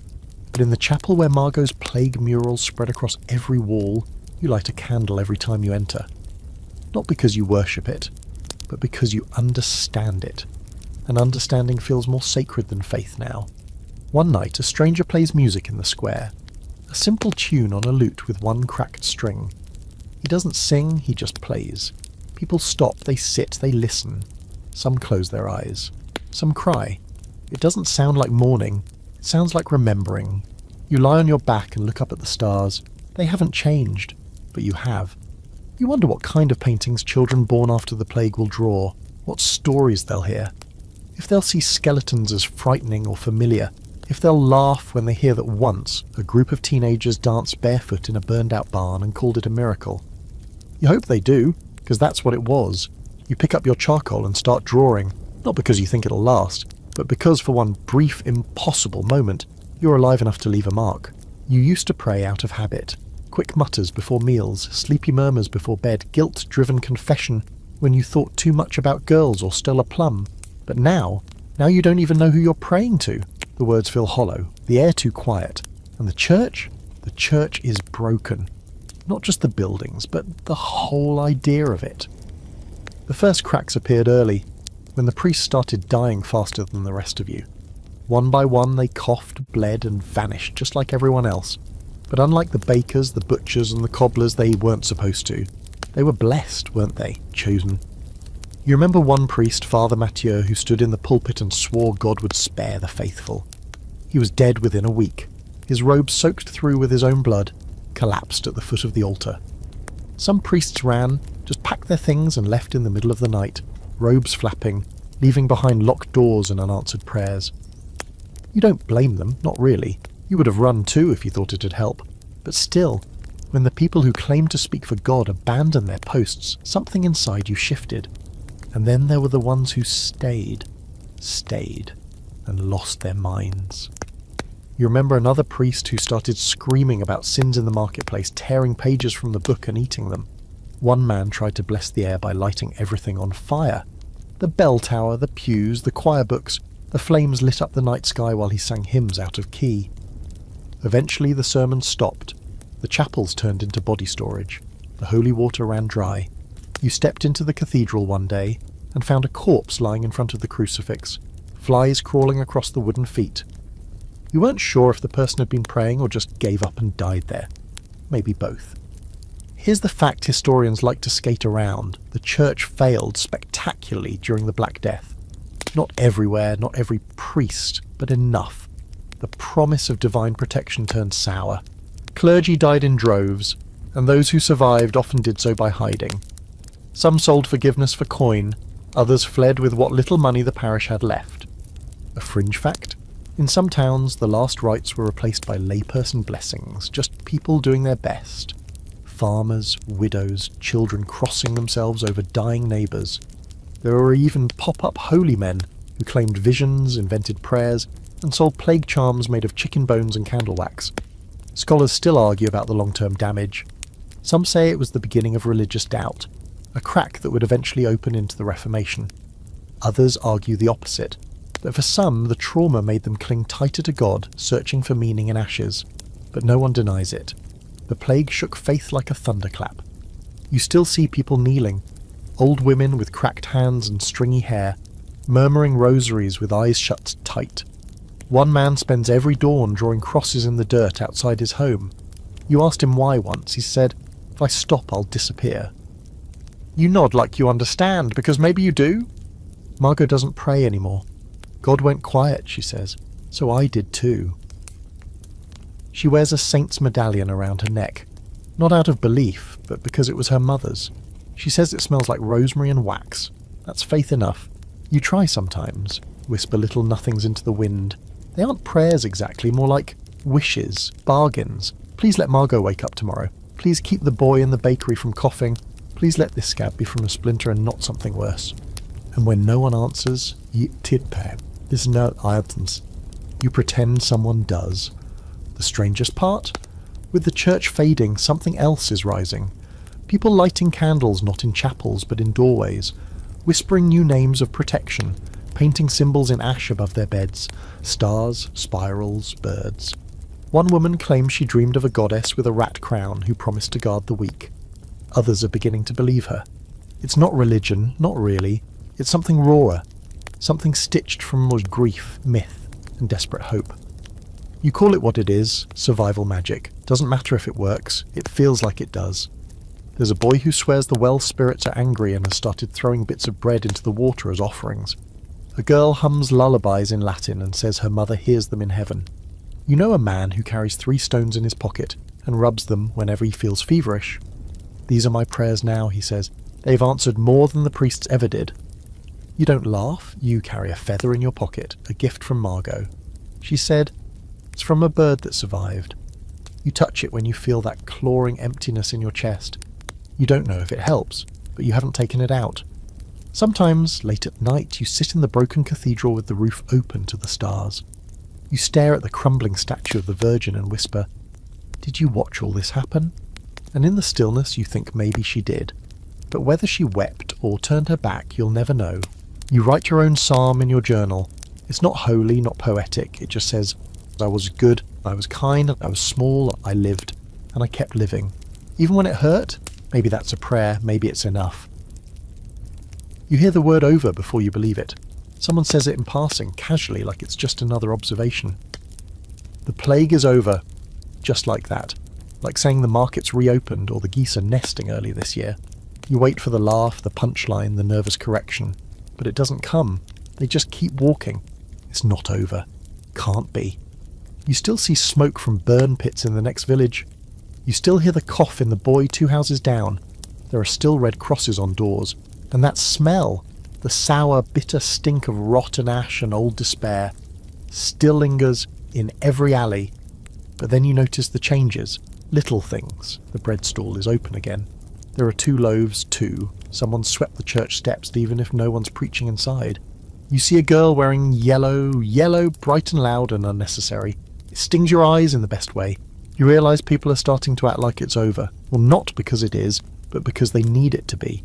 And for a while you let yourself believe it too. You wash your clothes in the river. You comb your hair. You help rebuild the schoolhouse. You even laugh when a dog steals your heel of bread and runs off like it's got secrets. You laugh and don't feel guilty. Then it comes back. A man collapses in the market, blood pouring from his nose. A mother tries to hide her daughter's fever behind locked doors, but word gets out. Another red X appears. The bells start again, rusty and trembling. The second wave is quieter. The shock's worn off. No one panics like they did before. There's no running, no screaming, just resignation, like a grim routine has resumed. You go back to burning herbs, whispering prayers, counting coughs. The fear is duller now, but it cuts deeper. Historical truth, the Black Death didn't hit once and vanish. It came in waves over years, even decades. Some regions suffered repeat outbreaks every 5 to 10 years, each one smaller but still devastating. Survivors of the first wave often didn't survive the second. A strange and chilling fact. Some communities would declare the plague gone prematurely, sometimes based on astrological predictions or the bloom of a specific flower, or even just wishful thinking. This false relief was sometimes followed by the most brutal resurgence. celebrations cut short by mass burials. And the scholarly mystery? There's still debate about why certain waves hit harder than others, or why some towns were spared entirely while others were repeatedly ravaged. Was it immunity, isolation, climate, sheer dumb luck? We still don't know. You feel the shift in people's eyes. Not terror now, not grief, just exhaustion. There's only so much a soul can take. You see a woman holding her dying husband's hand and not crying. Not because she doesn't care, but because the tears already dried up months ago. She's just waiting now. You sit by Margot's side one night and ask her, what if it never ends? She thinks for a while, then says, then we keep building the world around it. You ask how. She shrugs. One brick, one laugh, one lie that becomes true. The second wave takes fewer people, but it feels worse, because now you've let hope in. And watching it crawl back into the dirt stings in places the first wave didn't reach. A girl you've been teaching to read dies overnight. You find her journal tucked under her cot, 2 pages, scrawled in jagged script. One says, I want to see snow. The other says, thank you. You don't know what the thank you is for. You pretend it's for everything. You keep writing. You add a new section to your record, the aftermath that wasn't. It's a mess of names, feelings, weather notes, new symptoms, and bad jokes. You start drawing the dead as stars. You don't know why. Margot does the same, only hers are little plants. We're compost, she says. Maybe something good grows. You burn incense in the chapel, not for God, he's still not answering, but because the scent reminds you of your mother's kitchen. You make soup that tastes like regret. You fix the garden wall again, even though it keeps collapsing. You hug a stranger who breaks down in the street, then walk away before they can ask your name. Because this time you know better. This time surviving means bracing for what's next. You hear rumours of another village going dark. Completely gone, someone says. Nothing left but bones and butter. That last part makes no sense, but no one questions it. You stop asking if it's truly over. You stop needing it to be. Instead, you find yourself whispering the same line at the end of each day. You didn't get me yet. And that's enough. Even now, after everything, after all the graves and prayers and screaming into the void, you still dream of the plague. Not as it was, but as it feels. The dreams aren't filled with blood or bodies, no piles of corpses, no moaning from behind bolted doors, nothing so literal. Instead, it's silence. Long, heavy stretches of nothing. Streets that go on forever with no doors, no faces. Wind that whispers names you haven't spoken in weeks. The ground crumbles if you try to run. You always wake up sweating, not afraid exactly, just shaken. Like your body remembers something your mind's trying to file away under. Don't think about this before bed. The worst part? You get used to it. The dreams become familiar, like visiting an old burned house that still smells like home. Margot says she dreams of rats. Always rats. Sometimes they talk. Sometimes they sing. Once, she says, she dreamed she was one, scampering through the bones of a ruined town nesting in a priest's skull. She says it with a crooked grin, like it's funny. It isn't. Everyone dreams now. You hear it in the way people pause mid-sentence, eyes unfocused, the way they flinch at nothing, the way they react when someone touches their shoulder without warning. You've seen more than one person curl into themselves when a bell rings. You understand the sound of bells used to mean death. It still does. You talk less about the plague during the day, but it owns your nights. It leaks in through your ears and settles behind your eyes. Even good dreams have cracks. You'll be dancing, eating warm bread, holding someone's hand, and suddenly the walls rot away. And you're in the square again, watching someone burn. There's no escaping memory. Not really. Your body carries it in ways you don't understand. Here's your historical truth. There was no term for trauma or PTSD in the 14th century, but the signs were there, recorded in letters, chronicles, even art. Survivors wrote about numbness, hallucinations, weeping that wouldn't stop, or days when they couldn't get out of bed. Some chroniclers broke mid-sentence and never resumed. Others stopped writing entirely after the worst wave. And here's your strange little detail. Some survivors claimed to hear the plague singing. No joke. They'd report hearing faint music in their dreams or whispering voices near mass graves. One account from France described a woman made of wind who walked the fields calling names. She always knew yours. Modern scholars still wrestle with how to categorize it. Was it mass grief? Hallucination? Folklore? or just the mind trying to fold horror into a shape it could carry? You're not a scholar, you just know what it feels like. It feels like forgetting how to relax, like blinking and realising you've been gripping your jaw for 10 minutes straight, like apologising for things you didn't do, just in case, like suddenly bursting into laughter over something meaningless, because if you don't, you'll scream. You try everything to keep it at bay. Chopping wood, walking until your feet blister, sorting grain, rewriting the same name 10 different ways just to see which spelling feels right. You even try drinking more, but that just makes the dreams louder. Margot suggests a fire ritual. Write it down, she says. Burn it. Watch it go. You do. You write down the moment you left your brother's body at the chapel. You watch the flames curl the paper and eat it whole. It doesn't erase it, but it does feel like a line drawn in the dirt. A boundary. This pain lived here. Now it's ash. You begin to keep 2 journals, one for facts, the other for dreams. You don't let anyone read the second one. Not even Margot. Not because it's shameful, just because it's sacred in a different way. You notice people inventing habits, tiny rituals that make no sense but feel necessary. One boy taps the doorframe 3 times before entering.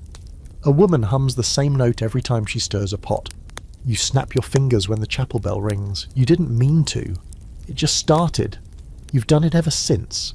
At night, people gather and tell plague stories like they're folklore now. The man who coughed coins, the girl who never got sick because she slept under goat skins, the family that locked themselves in a wine cellar for 3 years. Everyone has one. Some are true, some aren't, does not matter. It's how you stitch yourselves back together. You meet a man who claims to have outrun the plague 5 times, moving from town to town. He says it never caught him because he left before the first bell rang. He hasn't slept in 2 days. He doesn't blink much. You sit with him for a while. You don't ask him to stop talking, because sometimes telling the story is the only way to believe it actually happened. One night, Margot wakes you up, whispering, "I heard her." You don't ask who, you just nod and sit beside her. She shakes for a while, then stops. You give her your feather. You realise in your own way that the plague never really leaves. It just moves in quieter, under your skin, behind your eyes, in the spaces between breaths. But you also realise you're not alone in this. And in a world where the dead outnumber the living, that might be the only kind of healing there is. You don't notice the shift at first. It sneaks in subtle and quiet. Like the first warmth of spring, so soft you think maybe it's just your imagination. But then you catch it. A conversation that doesn't end in hopeless silence. A field of barley pushing up green shoots in what used to be scorched earth. A woman explaining how she boiled willow bark to help with fever. She's not guessing, she's not praying. She's testing, watching, remembering what worked. People are starting to ask different questions now. Not, is God angry, or which well was cursed? But, what did they eat before they got sick? How many days from first cough to last breath? What happens if you boil the water twice? The tone is different. Not frantic. Curious. It's not just survival anymore. It's inquiry. You meet a man from a distant town who carries a notebook bound in goatskin and filled with obsessive notes. Symptom charts, temperature guesses, experiments with herbs and oils. He uses words like observation and pattern, and mutters about balance in the body like the plague is a puzzle, not a punishment. He's not a doctor, not officially, but that doesn't stop him. He shows you a sketch of a flea under a magnifying glass. He calls it a theory in legs. You have no idea what he means, but he's excited, and it's contagious in a way that doesn't kill you. And here's the wild thing, people are listening. Not the priests, they still clutch their books, eyes narrowed. But the blacksmith's wife brings the notebook man wild garlic. A shepherd gives him notes on which animals died and which survived. A teen with ink-stained fingers offers to copy his charts. You can feel something changing in the air. Not a cure, not yet, but a question that's bigger than superstition. A question shaped like, what if we could understand this? Here's the historical truth. The Black Death helped spark the early stirrings of modern science. It didn't happen overnight, and it wasn't always intentional.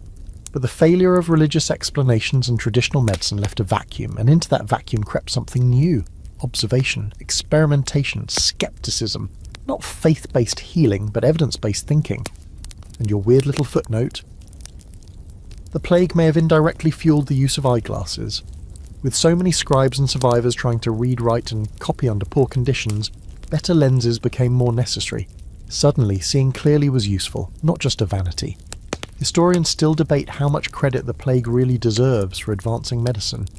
Did it truly shift minds? Or did it just kill off enough of the old thinkers to let new ones in? Either way, something shifted. Not just in knowledge, but in attitude. People stopped waiting for salvation and started looking for answers. You start collecting things, not just bones and bread crusts now, but ideas, notes, sketches, fever charts, recipes, cautions. You mark pages with bits of cloth. You write down what foods made people vomit and what herbs soothed a cough. You don't know what any of it means, but it feels important. Margot begins a new book, What We Learned. She draws plants, symbols, symptoms. She's not trying to be right. She's trying to remember. So they won't have to start from nothing, she says. You nod, because starting from nothing is a nightmare you've lived through. One day, a traveller passes through town, healthy and confident, wearing layers of cloth soaked in something that smells like pine and vinegar. He explains how his village lines houses with ash and isolates fevers in outdoor huts. We haven't lost anyone in a month, he says. You write it down, all of it. Later you catch a boy trying to draw the shape of a fly. He doesn't know why. It was buzzing around a sick cow, he says. Maybe it's part of it. He's not a scholar, he's barely literate, but he's paying attention. And attention is a weapon now. You wonder if this is what progress feels like. Not light bulbs and steam engines and magic potions, but just asking better questions, one breath at a time. You try your own experiments. You bury bread in lime and wait. You sniff mouldy apples and watch for patterns. You start soaking linens in herbs before using them on the sick. Sometimes it helps, sometimes it doesn't. But you're watching, not guessing, watching. There's a rumour about a healer down south who's mapping symptoms on the body. Says swellings in the armpits point to one kind of infection, chest pains another. Someone else is collecting plague songs, rhymed steps to follow in case the sickness returns. Step 1, burn the bed. Step 2, boil the door. It sounds absurd, until it isn't. Not everyone approves. An old priest calls it blasphemy. He burns 3 of your notes in the square. You don't stop him. But that night, you rewrite them from memory, and add a few more. You realise you're no longer hoping someone will save you. You're hoping you'll learn enough to save someone else.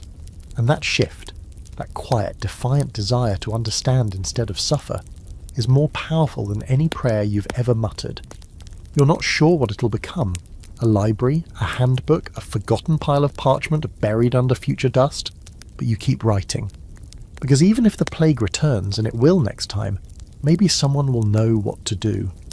It happens on a warm evening when the clouds are low and golden and the sky smells like turned soil and wet stone. You're sitting on the chapel steps, knees drawn up, journal open in your lap when Margot says it without looking up from her sketchpad. We should leave. You blink halfway through a sentence. Leave? You echo like the word is foreign. She shrugs. This town's not everything. We could find what's left, or what's next. She says it lightly, like suggesting a walk or a new stew recipe. But her eyes are serious. Exhausted, yes, but sharp in a way that makes your chest tighten. You look around. The village is still here, limping, quiet, stitched together with rough hands and shaky plans. A bakery that smells like hope. A schoolhouse that hasn't collapsed in a week. A few gardens, a lot of ghosts. You've helped build it. Piece by piece, this place knows you. And yet, it's not where you belong, not anymore. You sleep on it. You weigh the silence against the call in your bones. By morning, the answer's already pulsing behind your ribs. So you pack lightly. Journal, dagger, fire starter, feather, some dried apples. You almost forget your sandals. Margot brings her sketches, her knife, a handful of charms, and a pouch of seeds she's been hoarding since spring. In case the soil's good, she says. You leave a note in the chapel carved into a beam with a nail. We lived. We learned. We went looking. You don't know who it's for. There's no map, no plan, just the road, the sun, and your shadows stretching longer as the village disappears behind you. The air tastes different already. Less like smoke, more like beginnings. And this is what you never imagined during the worst of it. That there would be a moment not just after the plague, but beyond it. A moment not shaped by what you lost, but by what you might still find. It's quiet for the first hour. Just your footsteps, Margot's quiet hum, the occasional rustle of something alive in the brush. You expect to feel fear, guilt even, but all you feel is motion, like the part of you that's been frozen for months is finally thawing inch by inch. You pass through a burned-out village. Black timbers, empty wells, doors swinging like open mouths. No bodies, just traces. You leave a charm tied to a branch, something to mark the dead, to tell the silence that someone saw it. You camp under an ash tree that night. The stars are brutally clear. Margot makes tea with herbs you can't name. You talk about nothing. Favourite smells, dumb dreams, what clouds look like if you squint sideways. Then she asks, "What if there's nothing out there?" You sip your tea. Then we make something. And you mean it. Here's your historical truth. Many survivors didn't stay where they were. Some fled what remained of their homes. Others went looking for family, opportunity, or just something else. Entire villages relocated. New towns formed from fragments of old ones. The map of Europe shifted, not because of kings, but because of ordinary people chasing something after catastrophe. And here's the weird detail. A number of plague pilgrims began wandering, not out of piety, but out of aimlessness. They weren't looking for shrines. They were just walking, sometimes alone, sometimes in strange little bands, as some wore masks and some sang to themselves, some never stopped. Their existence straddled the line between spiritual tragic and deeply strange. Historians still don't know what to make of them. Were they prophets, drifters, healers, survivors so untethered they couldn't stop moving? We'll never know. But you get it. More than you should. Because staying still means sitting in the shadow of everything that tried to kill you. And walking forward, even blindly, feels like claiming the right to keep becoming someone else. You pass a field full of poppies. Wild, blood-red, careless things. Margot picks 3, tucks one into your pocket when you're not looking. You find a house with no roof but a working oven. You make bread with the last of your flour. It's burned on one side and raw in the middle. You eat every bite. You laugh too hard, you stay the night. At one point you cross a creek and find a stone painted with a face, child's drawing, weather-worn. You sit with it for a while just in case it needs company. You begin to write in a new tone, less about what happened, more about what might. You draw the stars as they are, then again, how they should be. Margot draws maps of towns that don't exist, yet. Forests that curve like ribs, markets under waterfalls, villages shaped like spirals. One evening you see firelight in the distance, another camp, voices, laughter, a dog barking. You and Margot freeze, out of habit. But slowly curiosity edges out fear. You approach. People, survivors, travellers, like you, they share food, they tell stories. One man trades a jar of pickled onions for one of your sketches. Another woman offers salt for your fire starter. She's missing 3 fingers. She plays a harp like nothing's wrong. No one talks about the plague. Not directly, but it's there, in the pauses, in the way people pass each other bread with both hands, in the way no one sleeps too far from the fire. You stay the night. The next day you walk on, not because you don't like them, but because you're not finished yet. You don't know where you're going, but with each step the past gets a little quieter. Not forgotten, just farther away. And ahead, there's space. Enough space for stories that haven't been written. Yet. There's a point on the road, far from any village, far even from the places that used to be villages, where the world just opens up. No walls, no fences, no bells tolling in the distance. Just rolling hills softened by grass, stones split by roots, an air so clean it tastes new.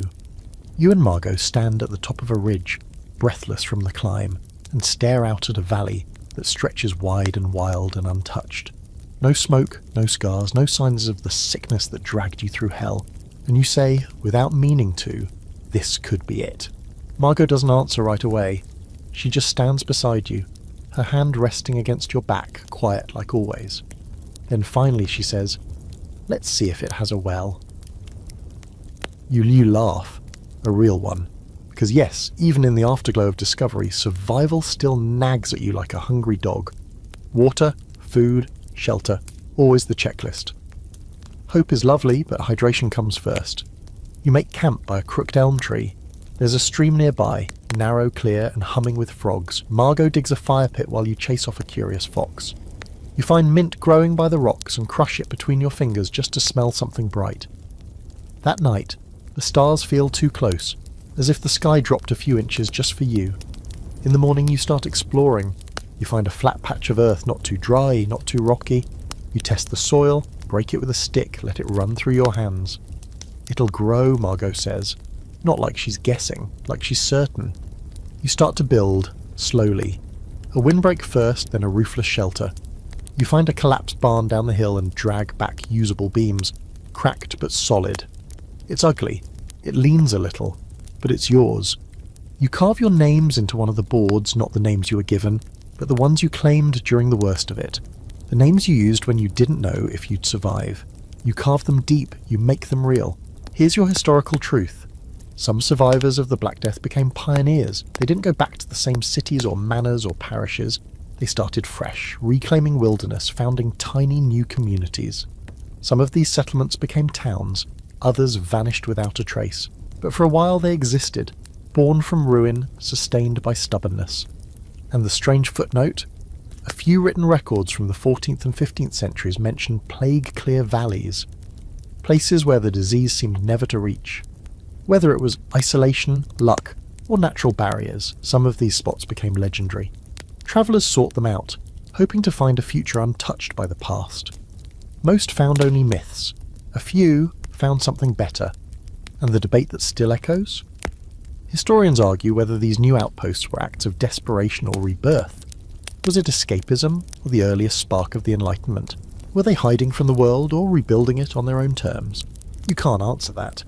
You just know what it feels like to hammer a nail into a beam and not wonder who'll be buried under it. The days pass gently here. You grow leaner, stronger, and the sun gives you new freckles. Margot's hair bleaches at the ends. You learn to read the clouds, to trap rainwater, to braid grass into cords strong enough to hang pots. You learn to trust silence.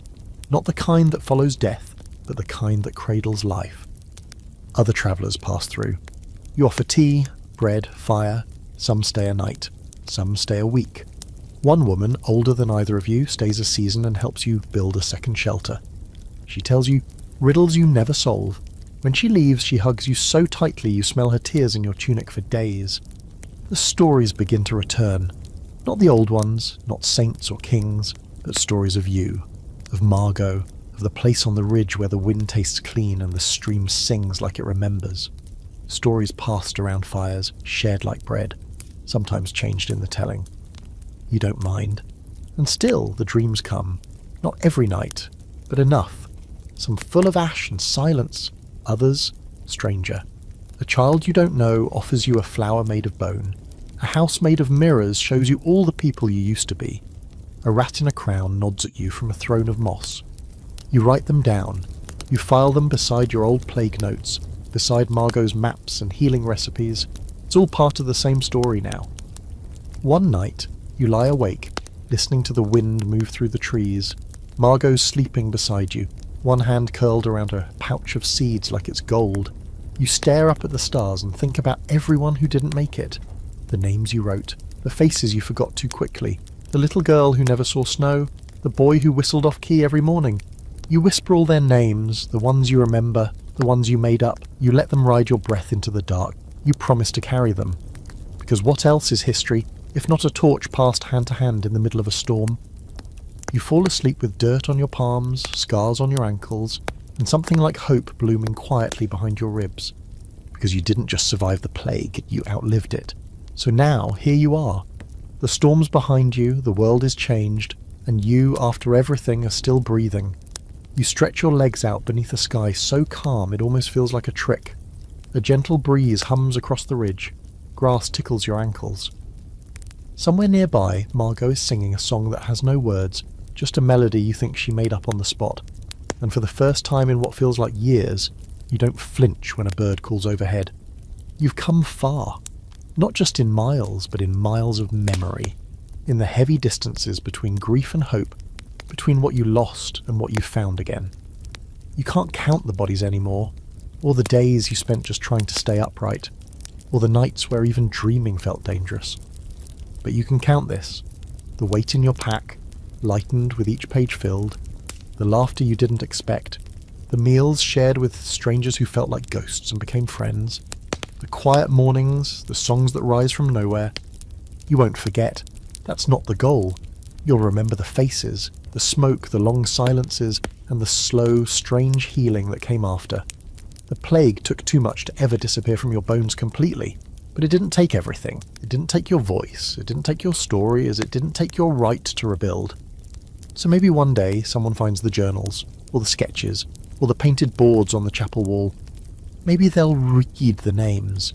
Maybe they'll see what you saw, feel what you felt, know what you knew in the worst of it, that sometimes surviving isn't the end of the story, it's just the beginning of a new one. You lie back in the grass, close your eyes, and let the sounds of the world, this new still fragile world, wrap around you like a lullaby. It's been a long road, but tonight finally you sleep easy,